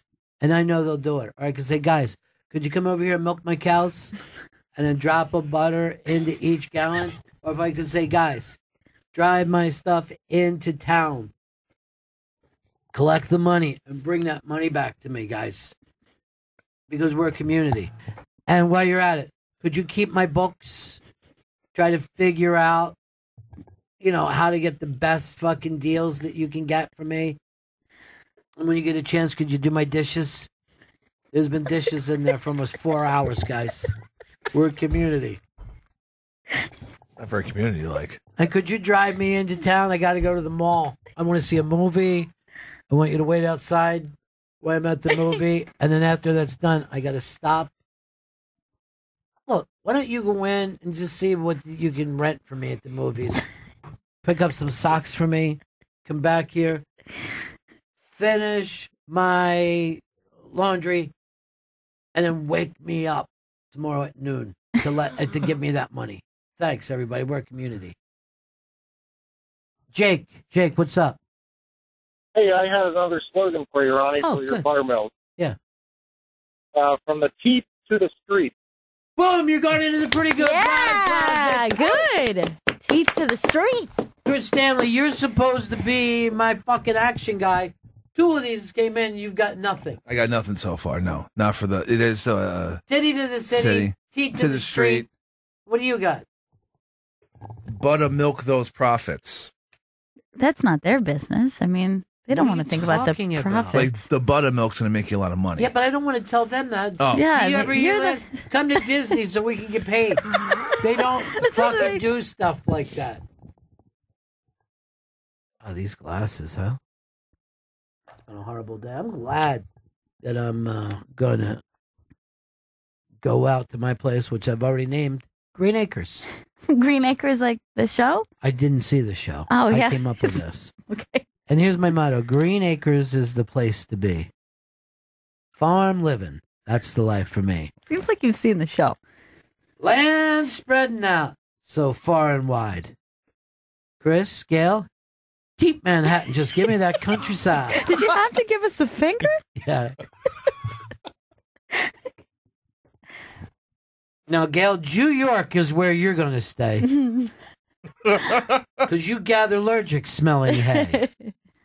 She gathers allergic. What a great fucking line that was. I didn't know that's what she said. I owe it my whole life. I thought she said, I get allergic smelling You know what? hay. You're probably right. Why would you stop that for me? Lance, Louisiana. Hey, what's up, buddies? Ron, congratulations on a great career. Good luck with everything. Thank you, man. I feel great about it. I'm leaving radio behind me. I leave your legend. I got a great slogan. Yeah. Buttermilk, the utter milk. Pretty good prize, my friend. You couldn't come up with that, Chris. I got one. Best breast buttermilk. No, best breast. Best breast. It comes from the breast of the milk. Comes from the breast of the cow. Dude, Best you're breast. costing me fucking prizes. Shit. Brian, Tallahassee. Hey, no, I got one for you. Give it Utter to the gutter. Utter to the gutter. Okay. Pretty good prize, closet. What, damn it, Chris? Fuck. Goop in Canada. Goop. Yeah. Hey, from the udder with some butter, like no other. God damn it, Chris! Oh, To the really? prize closet, Goop.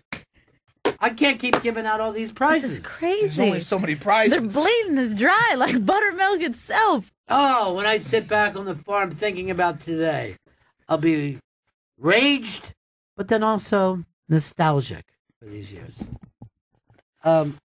Last night, I was at the stand, and a young comedian did a dead-on impression of Barack Obama, and I had a moment of nostalgia. Really? And Just hearing. I thought to myself, I don't even think I appreciated Barack Obama the whole time he was here. I know. If someone said to me, "Do you like Barack Obama?" I'm like, "Not really."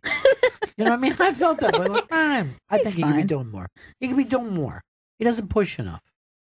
But, you know, I guess I don't even know whether I'll get TV where I'm moving. I'm moving out so far in the country.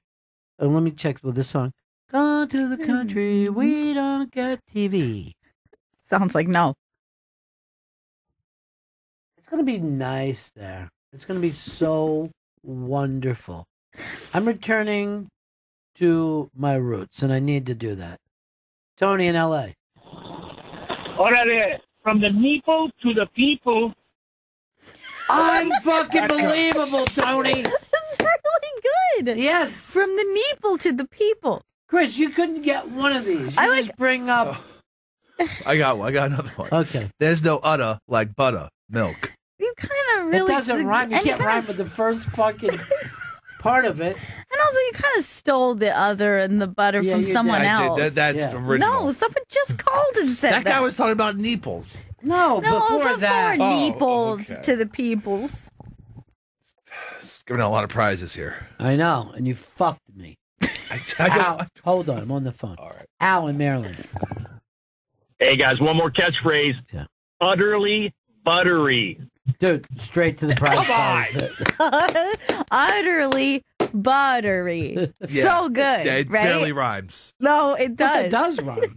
That's what a rhyme is. Yours is rhyming the first syllable, which no one ever does. Yeah, you had to go milk at the end of your rhyme, and it didn't make sense. You should have went from the utter silk to the buttermilk. Shit. Can I use that? No. He just gave it to you.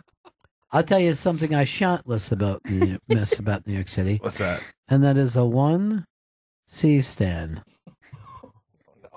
Now, we're doing the big Thanksgiving show. Mm-hmm. An old friend, a dear old friend, asked if he could come to the Thanksgiving show. I said, there shouldn't be any problem with that. Chris checked to make sure. And that dear old friend was told, if you come, you'll be arrested.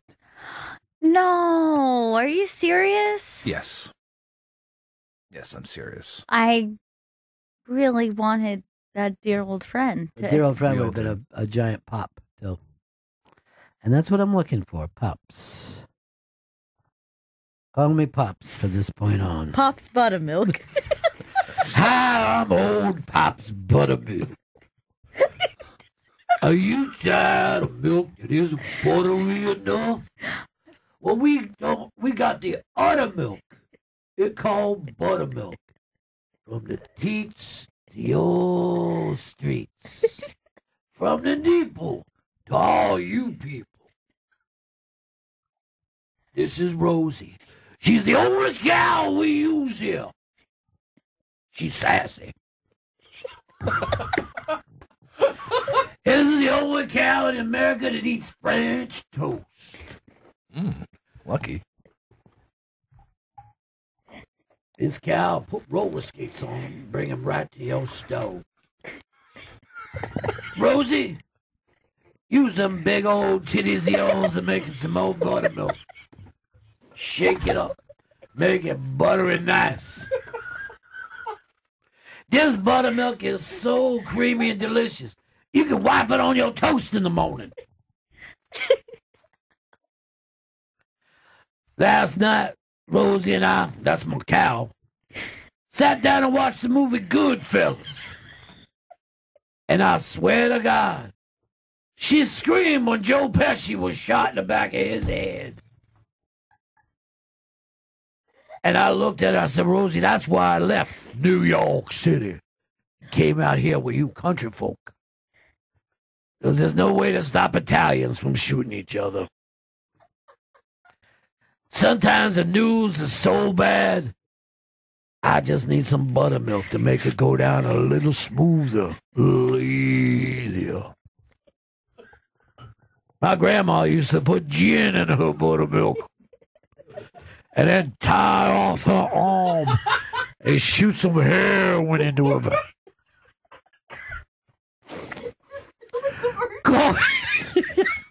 Yes, this is the commercial.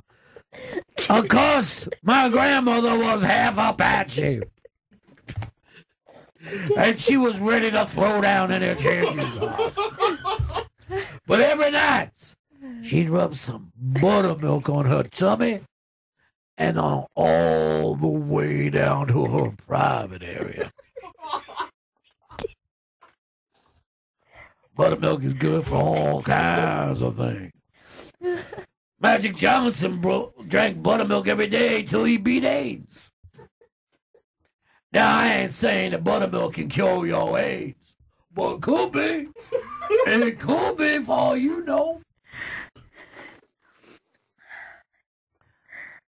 My own grandfather used to rub buttermilk on his balls.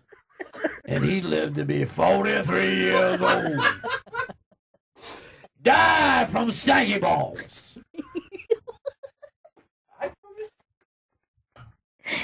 Everybody asks me, what's the secret to your buttermilk? And I'm going to tell you right now, we mix in a little peyote and ginseng weed. And you drink that buttermilk, you're going to be tripping your balls off.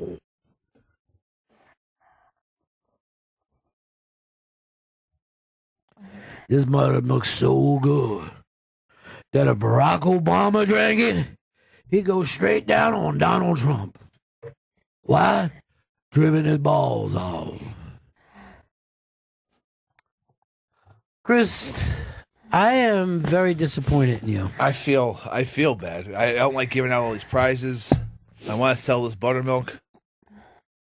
Today's my last day. I really wish it wasn't. Yeah, it just can't be your last day. I mean, I understand you have a new passion now. It's not a passion. It's just a job to me, to tell you the truth. Really? It seems to you like you're so passionate. No. I just throw myself in any job. That's the beauty of it. Oh, wow. I'm just now dropped my pen. Everything in my life is mixed up. I got to get out to the country. You really do, because... Oh, man.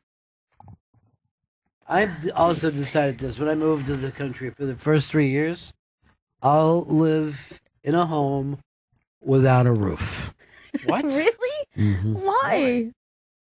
2 reasons. One, I've always wanted to paint Starry Night, and I need to fucking focus on it. Okay. 2, I just don't have the money for a roof right now. Jesus. I am a private man, but I'm in some deep financial trouble. I don't think I'm going to be able to get a roof for a long time. I'm worried about this buttermilk business. It seems like it's a pipe dream. I mean, just because I drink buttermilk doesn't mean I know how to make it. A lot of people are writing me that putting a stick of butter doesn't even make something buttermilk, and I could set myself up for future lawsuits. It sounds delicious. This is Gail Meets Girls. I am here with Tammy Pescatelli, who I have not seen in a very long time, so I'm so happy she's here. Tammy's special, Finding the Funny, is available now on Netflix. Go to pescatelli.com for dates and information. So good to see you, Tammy. You too. You know how much I love you, little sis. And joining us is Yamanika Saunders. Check out Yamanika's podcast, Rant and Raven, available on iTunes. And Yamanika, you have a Comedy Central half hour that's going to come out this fall, right? Yes, I'm That's excited so about excited. it. So Yeah. at Yamanika, or go to yamanika.com for information when that comes out. So you never know when it's going to come out. You got to They're like kinda... editing it now. It's coming out in the fall sometime. And if they have any sense, I'll either be the first one they release or the last. Yeah. No, but it's a lot of great people who have halves coming out. So. Who else is in this kind of class of half hours? Joe Firestone has a half coming out. It's okay. I don't look to me. I don't know. MJ, My class is of the half hours is long over.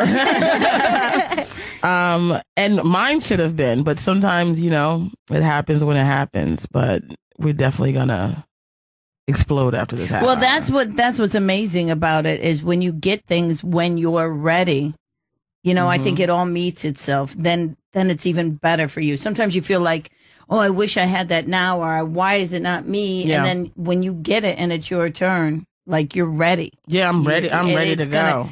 That 24 minutes, which is really probably what the half hour is, right? It's going to just explode. Well, I feel like I was talking, I think it was Emma Willman had said to me this one time about, we were kind of discussing this thing about being ready at the right time to get something that you've been pushing for, and maybe it doesn't happen, but then it comes to you at the right time. So she was telling me that she was speaking to somebody, late night booker, for a comedy booker on a late night show. And she was saying that the only people who have ever said to her, it's very rare that it happened, I thank you for giving me this offer, but I'm not ready, were women, which I think is so interesting that she's never, whether you are or you aren't, a man, like, she's never had a male comic say, wow, this is an honor, but I don't think I'm at the right place. Yeah, because they come out of the womb, so everybody telling them they ready to do whatever, ready to fuck up the world, or whatever they do. I don't know. Yeah, they have so much confidence. I even look at it I was getting pissed off the other day. All these unattractive men running around looking for good-looking women. I'm like, who are you? Who are you? You deserve a bitch that goes to Walmart. You don't. Who are you to put somebody down? I know. Well, I think that women though always have to be self-aware.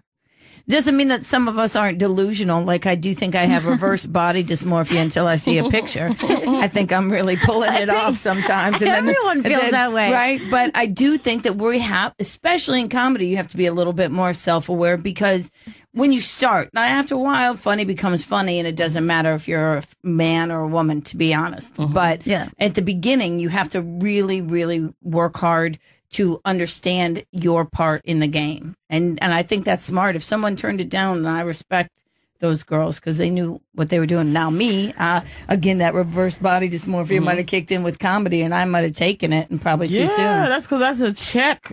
Yeah, you know. Yeah, I might have. I would have probably Eminem'd it and got myself ready. You know what I mean? I'd have been like, listen, you only got one shot. That's it. Let's do this. Well, my biggest concern is why are people that are not ready getting opportunities? That's what I mean, because I'm like, you know, the whole late night television thing for me is like, you know, they constantly like, you got to do one of these, and I'm like, yeah, but I also have to figure out how I'm going to present this to America. You understand? Because it's like a lot of reaching to people and you know, presenting a package for them that they can pick up.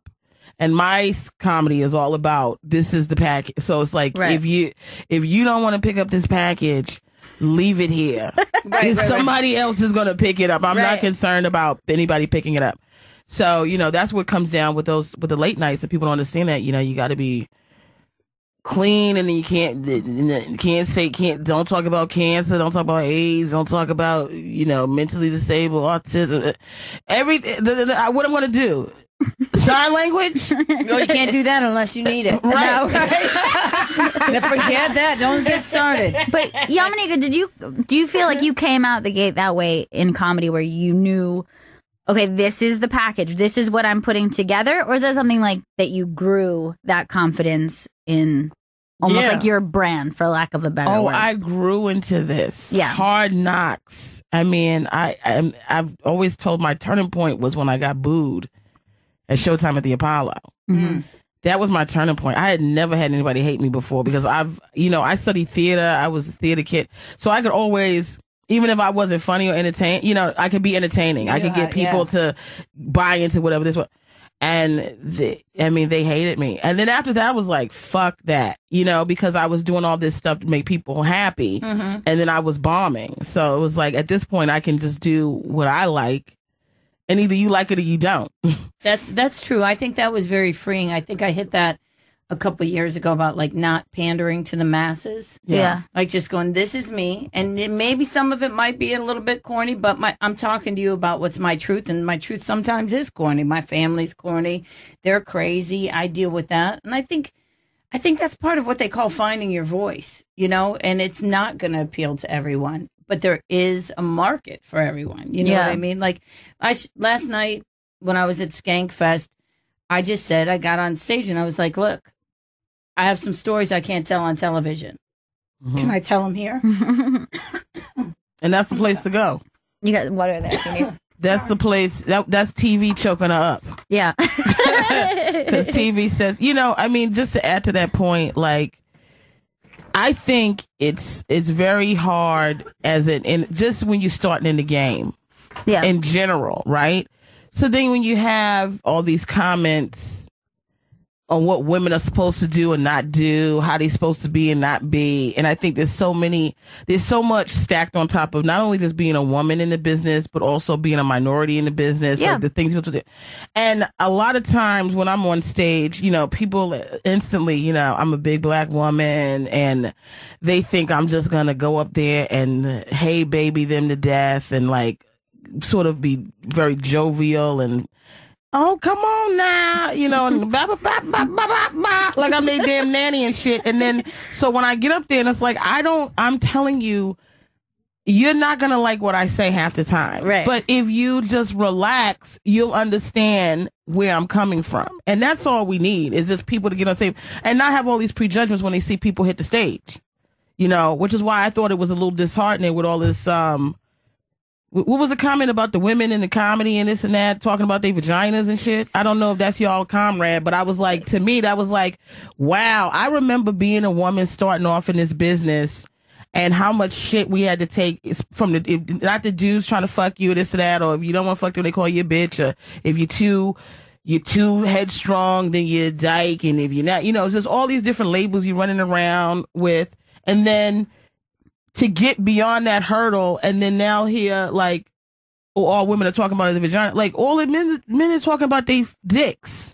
Right. And that's penis heads and putting it in the whip. Right. Like, Now that's Eliza Schlesinger, I think Yes. is who you were talking about. And that caused like a pretty big... Okay, so yeah, it did. It caused a huge thing, right? But I think, see, here's the thing.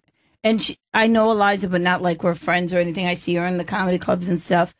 I don't know where we became our own police. How if you understand this game, you don't get how it's not hard.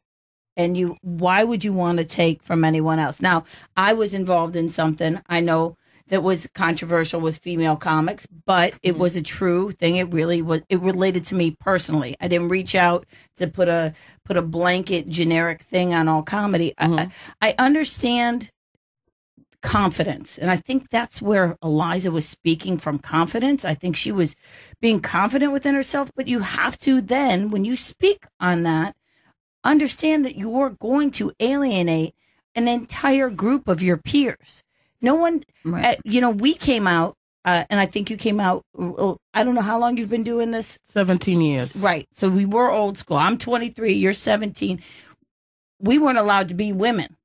I got on stage, and I've said it many times, in the I always called it the lesbian comedian uniform, because it was big white t-shirt, a vest, and a jacket. Like, you're nobody. You didn't want to show nothing. There was nothing about it.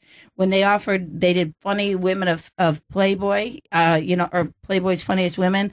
And I was offered, I said, no way, because I want to be taken seriously as a comic. You wanted to be one of the guys. It was the image that you wanted to do as a comedian. Yeah. And so when she came out and she was naked on her album cover, we supported that. It wasn't my journey.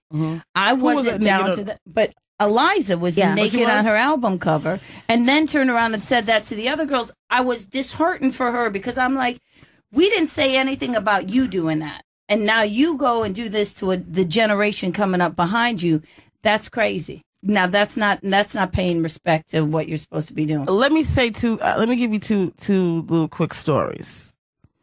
I was at a birthday party the other night with a very good friend of mine, and I came with 3 of my black friends, and we were like, the party was like 90% Jewish, and then it was us, right? And I wanted to take food home.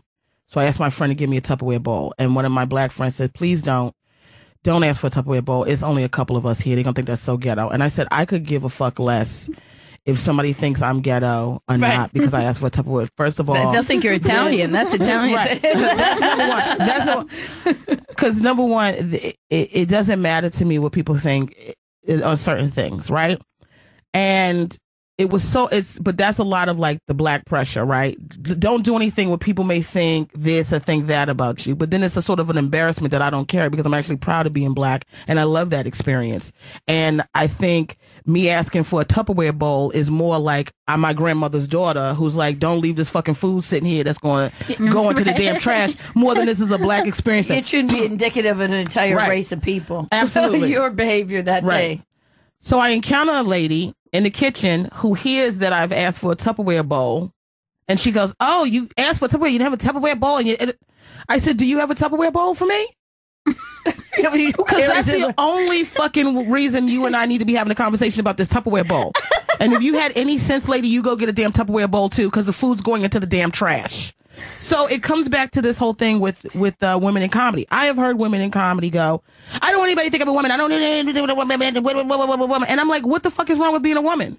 Just like there's nothing wrong with being a man. But when you take on this thing and say that there's a problem, then you make it a problem. Correct. Who gives a fuck if you talk about your period? You having periods, right? Because if dudes was having periods, they'd be talking about periods. 100%. Right? 100%. So you constantly have these women that are like, well, we don't want to do these things, and we don't do these things. And it goes also to the black comics, too. Why don't anybody think I'm talking this black and blah, blah, blah. I'm like, who the fuck cares? You think white comics are worrying about what the fuck they're saying half the time? No. People start to get concerned and they make it a bigger issue. My thing is, I don't know what's her name either. I don't even know how to pronounce the name half the time. And that's no shade on her, but I don't know. So too many Z's, too many I's, too many L's.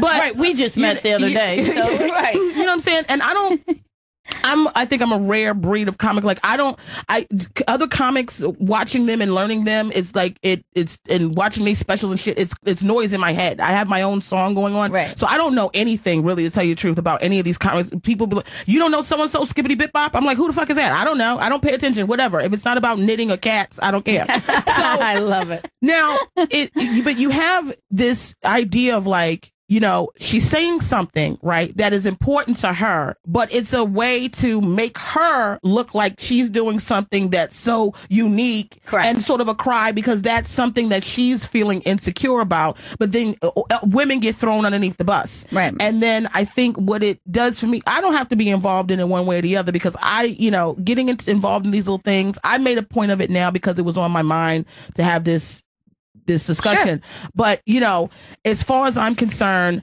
I do enough things on a day-to-day basis to kill my career, you know, from cussing people out and doing all kinds of. So, like, the last thing I need to do is start fighting with a bitch with Z's and L's and I's that got, from what I hear, a pet fund to fly her pet he's on stage more than I am.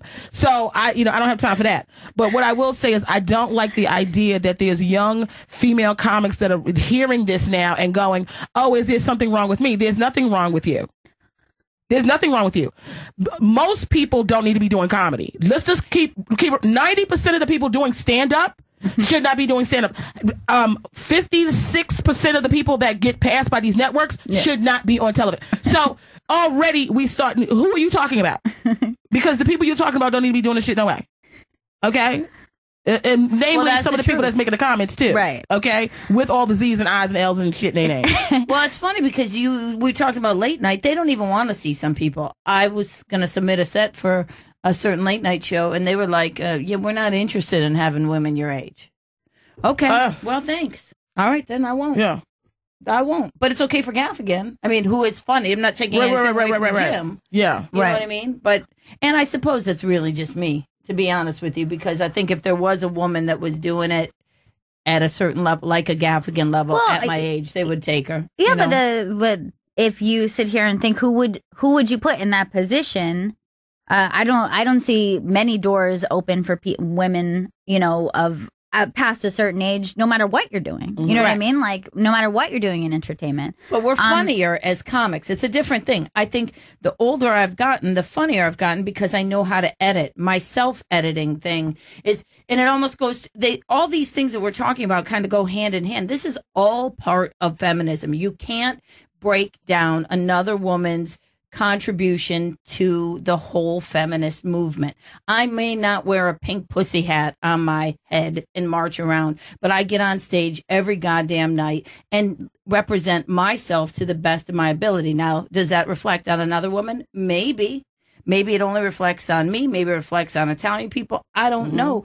But I do think that as a comic, the more you get up, there's nothing that avoids the 10,000 hours. You know, so I think those 10,000 hours give you insight to yourself. And if you're a female comic, it just takes you to another level. Well, it's also alienation, too, because I don't want to cut you off. I just want to say this.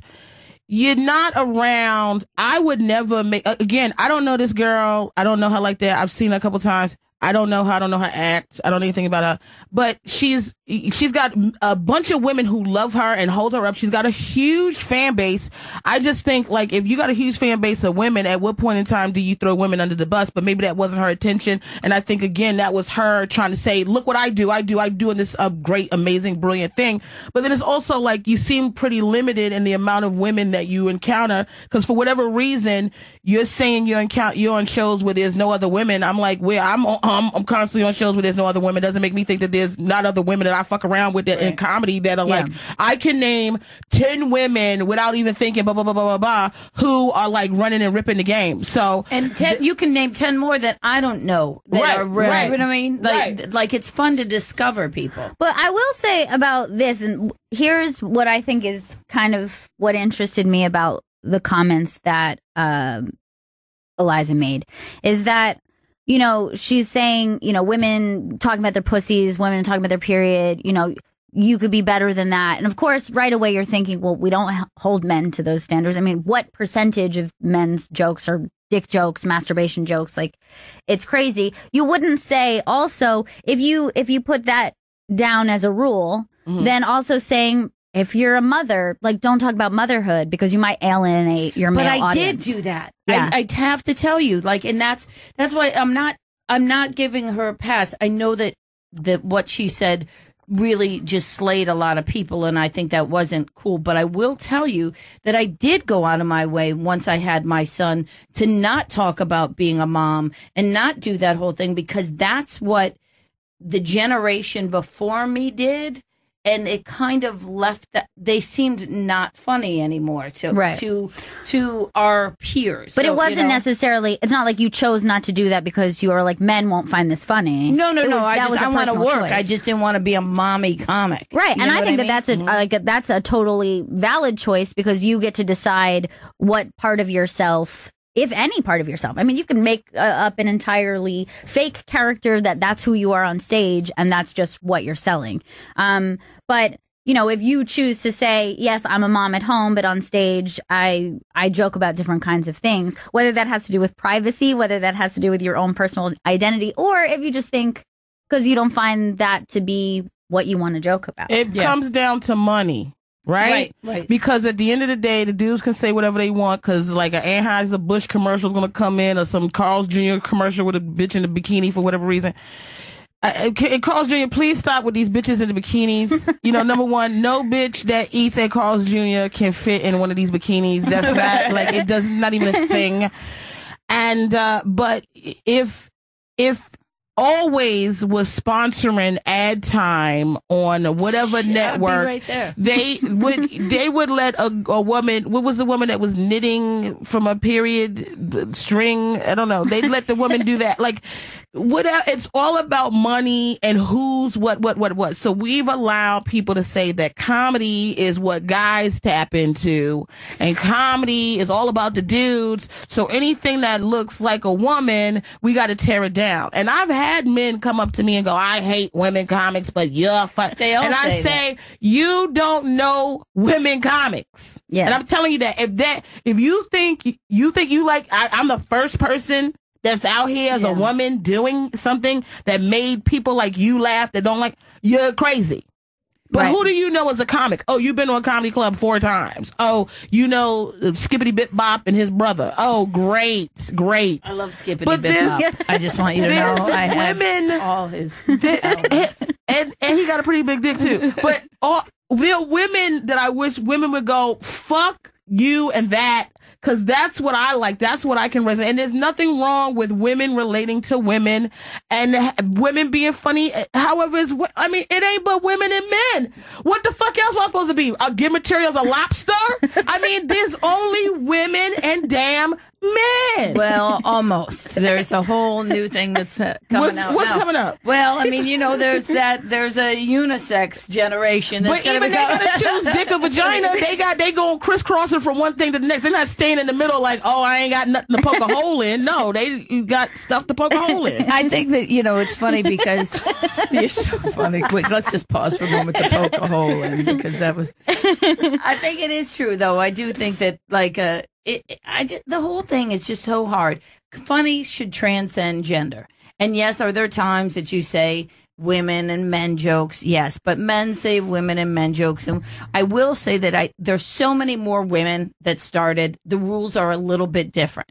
So when I'm saying, that I didn't want to talk about being a mom, I'm talking, my son is 9. So I wanted to roll with it to be strong and headline. Now I talk about it because you know what? I see 400 women now that are comics. Yeah. You know what I mean? So it's okay. It's better. I can talk about it to whatever level, because then I also learned how to make it my brand of funny. Yeah. Just because I'm talking about those topics doesn't mean it strays from my thought process. And I Right. think that's the inclusive part of this that should be wonderful. But we've turned a lot of women, sometimes, sorry, just one more thing. Yeah, of course.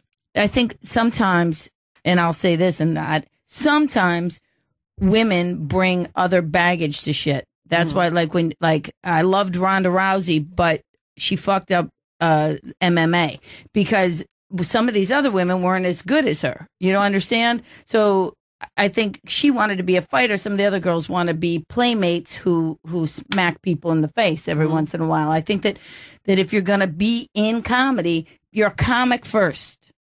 That's it. Step as a comic first. That was my But she's kind of thing. also like, I don't know much about the Ronda Rousey thing because I don't like all the kicking and shit and bopping around.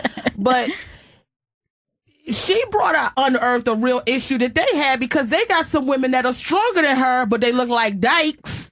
Because the girl that came behind her that whipped her ass. Yeah. And it was like, oh, not this bitch that y'all kept saying was the 222. Right. I know. Not this one that keeps getting her ass beat and they keep making excuses for this bitch. Who is, wait, because I don't know nothing about the MMA, but you told me this was the baddest bitch out there. And this bitch done got her ass beat twice by thick ass bitches that look like they eat steaks and shit raw out of the damn cow, off the side of the cow. So why don't you put them bitches out there and make them? You know why? Because they can't be in a damn Pantene commercial and they don't wear legs pantyhose. That's what I'm saying. See what happens? That's what this industry has done, by the way. Some of the people who are at the top of the game aren't necessarily the funniest. That's the one thing about comedy. It's not a meritocracy. Doesn't matter how long you've been in it. It doesn't matter who's the funniest. It'll never boil down to that. I mean, sometimes it does. Sometimes the right people get what they need. Bill Burr deserves that. Kevin Hart deserves their, you know what I mean? But there are also funny people too that will never ascend to those same heights, but it just is what it is. This is the game we chose. Now, this is what I want to ask you too, because you were saying also when you look out in the audience and you see women, do you feel like you play to, maybe you don't change yourself, but are you funny when you're trying to make women laugh different than when you're trying to make men laugh? Women in the audience, depending on who, I'm sorry, little white women get on my fucking nerves because I've been triggering them. Everything is now because bitch, I thought you was a nasty woman. I don't understand why you're getting triggered. Okay, so it's like so many restraining orders and shit every time I go on. You know what happens? Because I'll say some shit that's real. Like I got my shit right now is about handicapped people. You know, because they be working my nerves. But I got handicapped people in my family, and so it's the way I got to bring. But it's like, you know, I don't need y'all to be everywhere. Like, be in your lane and then stay in your fucking lane. Don't, when it inconveniences me, understand you and I gotta have a conversation. I don't need you doing all this shit, right? And then they get triggered, and then I'll see, this is what I can't stand.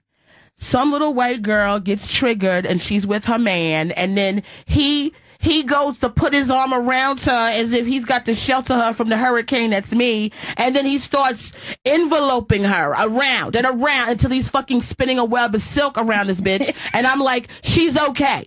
What's the problem? And one girl said to me, oh, it's so sad. Because I was talking about Catch a Predator. I said, yeah, it's sad, right? Now imagine the kids is on the fucking show. Okay, but you said you triggered. Have you been molested? Right. Oh, I was molested twice. Are you still triggered? Okay, so who's gonna cocoon me? Okay, bitch, relax. And this is where I am, because now I'm digging in women's asses, because I'm like, wake the fuck up, bitch. Stop with this fucking Bambi damsel. We can't be at all. We can't say we nasty women and then everything's triggering us at the same time. Fucking wake up, because right now with the president we have in office, you may have to fight, bitch. You may have to fight. You may have to put on combat boots and fucking fight. I'm telling you. No, you think he cares that you're fucking Malibu? He don't care. You're going to have to fucking fight. And then what are you going to do? You're going to get triggered? No. I'm going to be living, and then you're going to be looking for that motherfucker to cocoon you in a goddamn web, because that's all you've been doing is fucking incubating yourself with this motherfucker that has to rescue you from everything. Like he's some type of fucking rescue ranger. Don't ever fucking come to my show and then have a motherfucker hold you like I'm fucking bringing you down. You fucking insane. It's definitely there's definitely a lot of. I had the one guy come up to me and ask me to apologize to his girl. Right, he was a cop, and he was like, "She's outside crying because of what you." I said, "I am not apologizing." Well, now, can you remember what the joke was? I know the whole thing. First of all, so to answer the first part, I do not change my act for anybody. My act is mine for what it is, and if you draw attention to yourself in the middle of my show, that people have worked. It's like 2 days to come see an hour show, because most people don't make $25 an hour. And by the time they buy 2 tickets and dinner and drinks and sitter and gas and parking to get there, they got to hear me, not you with your woohoo wild on spring break, none of your bullshit, right? I don't want to hear you talking to me. I got to stop and keep talking to you. And it's not my job that your parents didn't treat you right or teach you how to act in public, right? So I laid into this girl. She needed so much attention. Some people get too old to strip. And she just needed so much goddamn attention. And I was not going to have it because there had a real audience. Because let me tell you, Gail, this, and you know this to be true. If I don't bring it on that show, it doesn't become about that lady.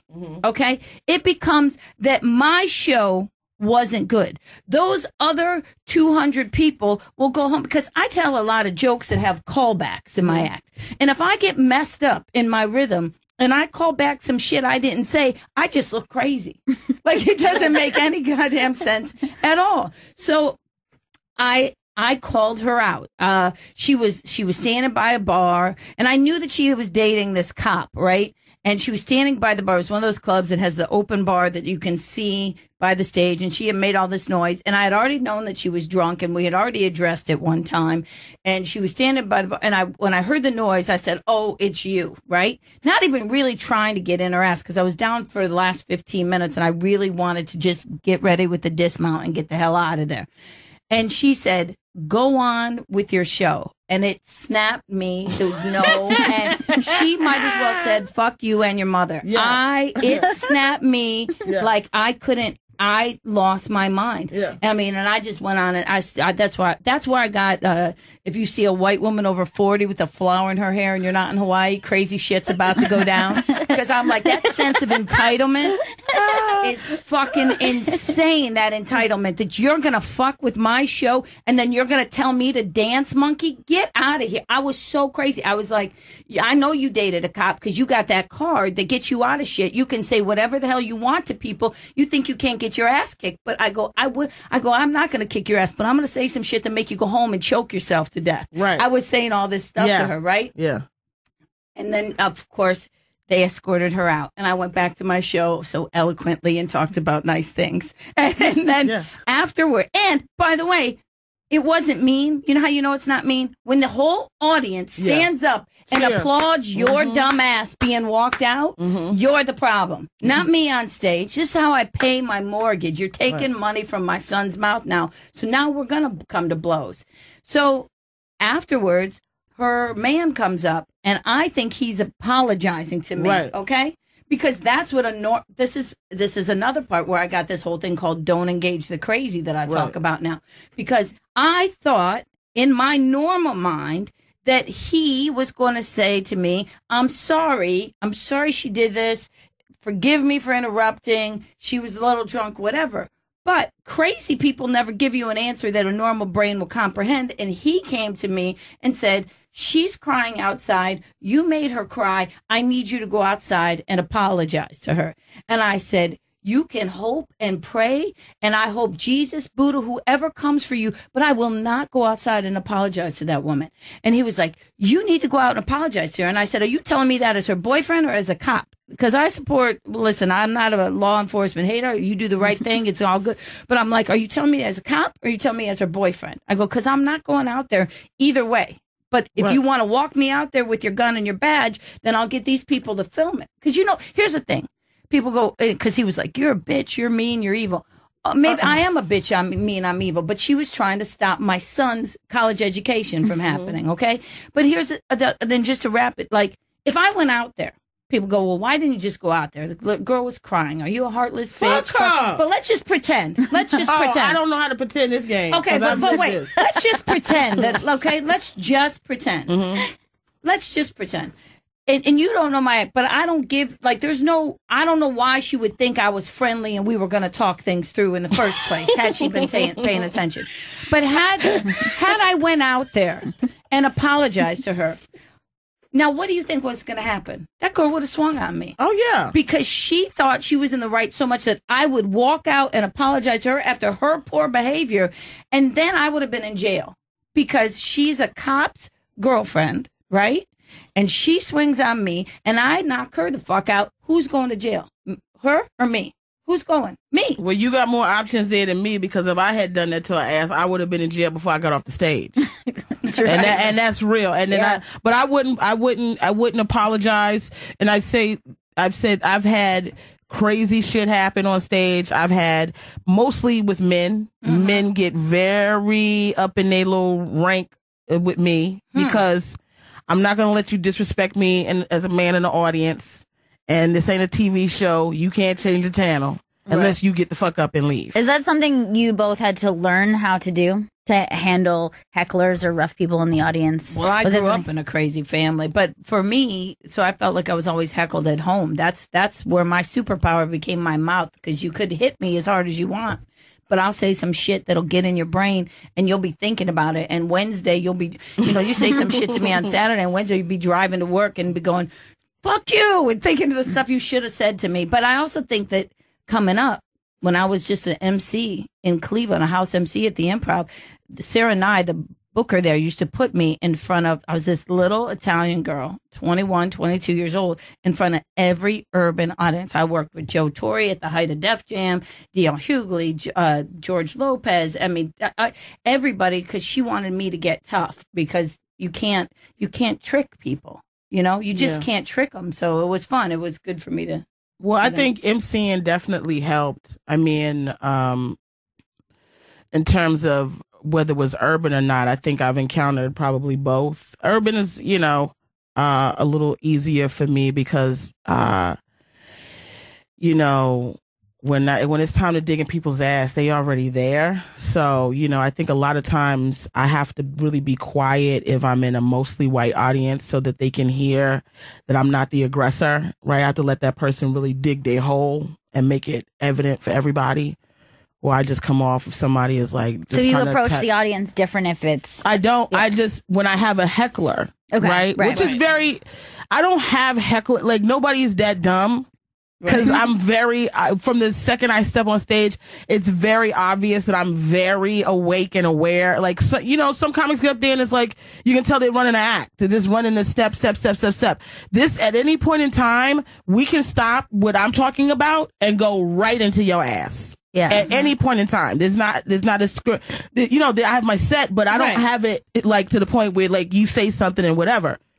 But if I have like white women are gonna think I hate them, but if I have the goofy white bitch, yeah, but they do it to me, so right, but the sort of like the I feel bad. What in the what I did, it's like, no, bitch, don't. So I have to get quiet so they can be annoyed with her, right? Because if I just start attacking her and nobody's heard that she's the one, you have to let the audience get on your side. I just kind of like do a lot of looking, and then people start looking, and then we all looking, and I'm like, I had a brawl with a white couple from South Africa. Child, they're going to go back to South Africa. They're going to say, we need to stay here. Because I told them, I said, let me tell you something. I don't know what you're accustomed to. And I know you guys have a lot of problems there with how you interact with black people there, but not here. Not here. I tell you that. And the guy got up and he was going to punch me in the face. Him and his wife talked through my entire set. And then this is what happened. I was able to manage it to a certain extent. And then there was a black couple behind them that was really having a great time, and their talking started messing with them, and there was another black couple here, and then there was maybe 5 or 6 white kids that were having a great time, and so I started seeing their faces. Yeah, you can focus, tell. Yeah. And it was no longer a point where I could ignore them because everybody is like focused on it. So I just stop. I look at them. And the guy said something very similar to the girl. He goes, go on with your show. Go on. And I'm like, I can't because you're talking. I said, and I was very nice to him. I said, listen, I had to let you know. I said, you have to understand how rude it is for you to sit here and talk through the entire thing. And he tells me, she's telling me about a tattoo she wants to get. This was what he told me. This is what he told me. I said, I don't give a fuck if she was telling you that she had herpes and you got herpes. And this is the conversation you need to have now because it's at like the apex of herpes. You don't talk in my show. And I don't have to tell you that. I don't have to explain it. I said, and I went very hack with him.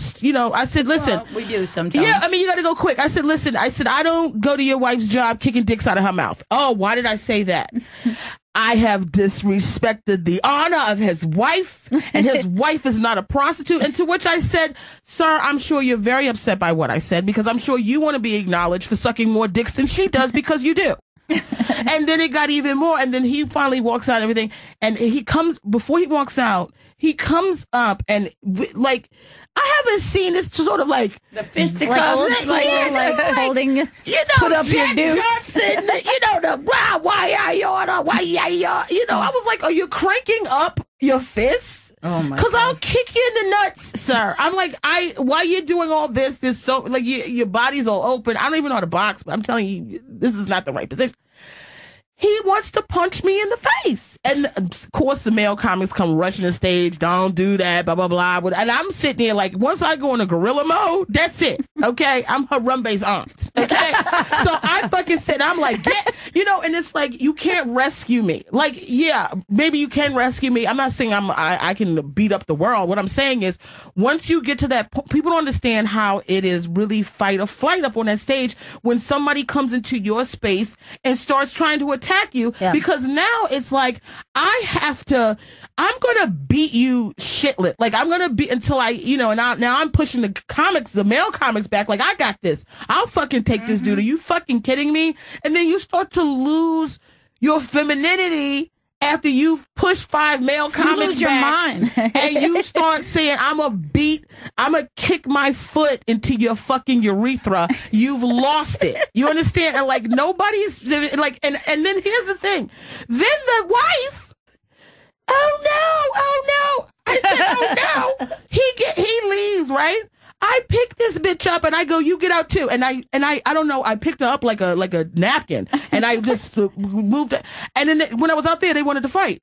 They wanted to fight me. Hysterical. And I said, I want you to fight me. But all I need you to do is I need you to put your hands on me first. Because that's how it works in America. You put your hands on me first, then I destroy your whole family, right? And then you won't be able to have no kids. I'm going to kick this bitch straight in her fucking clit. Like, I'm going to kick her clit off. Okay? So I just want you to know, I'm going to kick her clit off. I'm going to try to shove my pinky toe up your fucking pee hole. I'm going to kick everything, like your balls, all of that. Like, because They started yelling, we love Trevor Noah. We love Trevor Noah. It's so funny. But you know what's funny? You know what's so sad about all of this? Was the first thing we talk about with the, you know, the comment about women stuff, and then these people say this stuff, and what, you know, we just are trying to make people laugh. Isn't that the craziest shit in the world? Well, you the know, irony of it is that for 45 minutes, I want to make you step out of your bullshit life. You have somebody that you may be married to that you don't like. There's someone that is keeping every person in this country down, right? Or in the world down. There's something that somebody is depressed, whether they stole your plants out of your planter or your best friend died or you know what I mean? Yeah. I want you to take 45 minutes, set it aside, give it to me. I will make you laugh through that 45. Then you can pick it up on your way out. And you want to fuck with me while I'm doing Well, you know, it's interesting because I think I've noticed how much audiences enjoy seeing a comedian handle a heckler. Like it does bring out a strange level of excitement. Like it's not rehearsed. Exactly. That's what they want something that's well, it's only like a theirs. hockey fight. You know, like everyone's kind of like, you're there for the sport, but then you're excited to see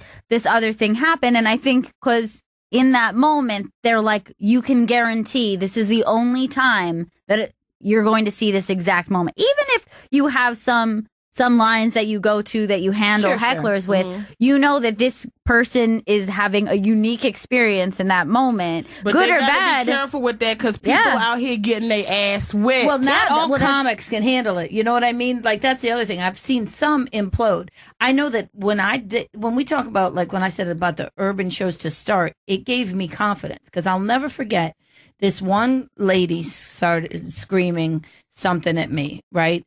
And I know she wanted me at the urban show. I'm like 22 years old. What was it? Right? Get this white bitch off the stage? No, she said, "Bring me a drink." And I go, "Do I look like a fat blonde white woman to you?" And then she said, and they all laughed. Wait, right? she asked you this while you was on stage? Yes, right. She was trying to be silly, and I said, and then she said, "I got a gun." I go, "Bitch, you don't got the only gun." They didn't just make one gun and stop with you. I'm Sicilian. I go, I got guns. I go, and I said, she goes, no, she said, I got a gun right now on my shoe. I said, I saw your shoes. They're from Payless. You had a gun. You got a hole in your shoe. You dropped your gun back. And the audience stood up and they went crazy. And I think that, and she got pissed and whatever happened to her, what happened to her. But it gave me a confidence that it was like, okay, if I handled this, I'll never fall prey to another one. I think that, so you have to, that tests your mettle, you know? But it's also too, like, I think it kind of lends itself to why kind of roast battles became so popular too, is that I think that audiences like to think of that muscle that stand-ups have to be cruel and fast. Those two things together, even if you're not that way in your act, that you have the ability. Yes. In a way that, like, maybe some people wish that they had that when you're in that moment where somebody says something to you and you're like, oh shit, and then later you're going, fuck, I should have really gave it to that guy. I'll say this about the battles because I got to keep the line. Okay, because I'm not good at them. I'm good at hecklers, but not battles. It's a different muscle. You understand? And I've seen some people who are really great at stand up just not be able to do the roast, and vice versa. You know, I think with the roast, it's you do have to have there has to be an undertone of wickedness in you, and not everybody possesses that. And you know, I've tried to do them as happy as I can, you know, but I've definitely have battled people where I've had to say, yeah, let's edit some of this down because I think the LGBT community might have a problem with it. Times, well, I mean, I saw you do roast battle and you killed it and you did a great job. But I also wonder, like, do you ever feel like people go too far? Like, do you have to put on a good face? Does it ever get too personal? Because that's why I wouldn't want to do it. Yeah, I'm just like, it does. It gets exhausting for me. And I always say this, and I battled JP McDade, and he was really great because he called me and he said, you know, I want to get to know some information about you. And I thought the jokes that he did against me in the you know, sort of the preliminary round were amazing. And because there is a tendency, because I am big and I am black, to do all the stereotypical things, which I think one of the reasons why some people have the problem with the roast is like, it's easy to go, baby daddy, blah, blah, blah. And I'm always like, who are you talking about? Right. I grew up in the suburbs of Maryland, have no children. Right. And I'm educated. So I don't understand, like, these narratives that you keep pulling out don't apply. But if we're talking, like, you know, the lowest common denominator, it's like, yeah, that's the shit that people are going to pull out. And it can either be funny or it can't be. So I sort of like, if it's funny enough, it's funny. Some people I just don't fuck with afterwards. I'm like, because you're mine to me, and like, what the fuck is wrong with you? Yeah. But overall, I think it has given some people that I think are probably underdogs in life a way to vindicate themselves, right? Because you have like like Mike Lawrence one. He ain't like Denzel Washington, you know what I'm saying? Like, I love Mike, but I'm just saying, like, he's somebody that I could relate to because I was getting picked on in school and shit like that. And I had to learn how to have this mouth and be tough because either I was going to sink or swim. And I think him and I relate in the same way. So we're sort of people that when we do well on these shows, or like in his case, he won. It's like, yeah, here's the person that's always being picked on that's fucking winning. Right. But at the same time, we are also picking on people and, you know, doing that sort of thing. So I like the show of it. And I like, I love when I get to go up against friends. When I have to encounter somebody that I don't know, it's just me just being the worst person I can possibly be with you. And I think, I'm not going to say who, because I actually like this person to a certain extent, but I did battle someone that I decided to be very fun with and did not realize that they were not going to be fun, and got into it and totally turned into a werewolf. On stage, or like on stage? Yeah. You had this realization that this person was being cruel. I went right into it. I was like, oh, okay. Yeah. These jokes that I have are like, you know, have pizzazz and like fun. And they're like, and everything that they were saying back to me was, I was some fat black bitch throughout history, going all the way back to like, you know, the first bitch to make pancakes at McDonald's. So I was like, okay. Well, whoever she is, I would like to see her and thank her because there is nothing like a hot McGriddle. I'm telling you, they are the downfall of my road years. Those dollar pancakes? My God, yeah. Shit. Tammy, do you just avoid them altogether? Is that what you're saying? What are you going to say about me? You're going to say, I mean, again, for me, it all boils down to 8 Mile again. What are you going to say? My nose is big. I'm old. I'm on the road. I'm tired. But you know what I mean? My jokes, there's nothing you can say to me that is meaner than my family said to me. And I went to therapy to get that shit straightened out in my head. So I think, and I really don't have that mean spirit. And I think you're right when you say that. I could have done the roasts in the old days, in the Dean Martin times. I mean, whether that ages me as a comic or whatever, it is what it is. I don't have that evil You're not old thing. enough to be doing no Dean Martin. Dean Martin roast. But I mean that kind of way, that style. Well, the more traditional, which still exists. You understand? That's battle. There's still the traditional dais but and all even that. that style. But the battle to me, it's not my wheelhouse. You know what I mean? It's a funny thing. But I also got burned in the whole competition thing. Like, I don't believe in comedy competitions because it's so subjective. Just because you can't follow someone doesn't mean that person is funnier than you. It just means that they either beat the audience down because they were so funny, which is great, or it's not your audience. You know, because the more you get into this game, you realize that you have to brand your own audience, your own demographic. My audience isn't necessarily somebody else's. So I don't know. It's not for me. Not that anybody, again, it's just like the whole stuff we talked about. You know, if someone asked me, I'd fucking make it for me, but no one's ever asked me to do it. So I think someone should ask you. I think with the, I don't know, again, I just love, I mean, I judge the roast when they do them at the Stand. I judge them at New York. I love the idea of creating roasters.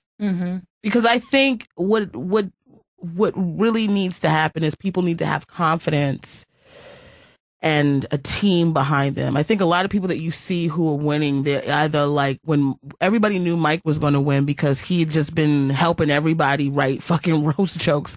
And he so was like, yeah, he's about to beat everybody because he wrote y'all fucking jokes. So how was you going to beat him with the jokes he wrote?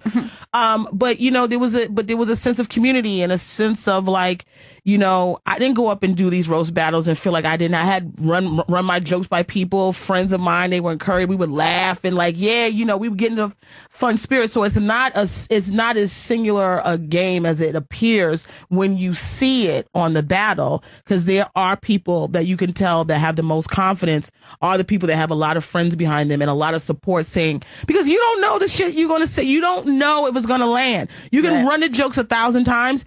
It's all about how it's delivered in the moment that it's delivered, and you cannot anticipate that because you don't know what that crowd's going to. I've seen crowds get very sensitive about one person's thing, and then the next person will come and be completely horrible, and then it'll be like cheering for it. It's like, so it's like you got to also make that audience. It's weird. It's it's taxing because it's like I gotta battle this motherfucker. Also, pay attention to what he's probably going to say to me while having a retort and not letting the audience think that I'm better than them because I need them to be on my side. But they can't think that I'm hating on him because if they like him, then they're gonna turn on me. It's like a whole. It's like Inception, like going from floor to floor to floor to floor. Like, did I wake up yet? I just wanted. I'm gonna do the real comic battle when comics actually just beat the shit out of each other. That's the one I'll be in when we can just start fucking knocking people out. So, ladies, thank you so much for doing this. I love the both of you and just find you both so incredibly funny. I love you. And this was a lot of fun. It just flew by. Tammy Pescatelli, her special Finding the Funny. Yes, now you guys are best friends for life. So you don't have to roast each other. Pescatelli.com for dates and information, and Yamanika Saunders' podcast, Rantin' and Raving, is available on iTunes, and she's got a Comedy Central half hour premiering this fall, so check it out at Yamanika on Twitter to get more information on when it comes out. Thank you both so much. I think we all know not to fuck with you guys on stage now. We're going to go on tour together. No, we're the sweetest people, knocking people out. Thank you, ladies. Thank you.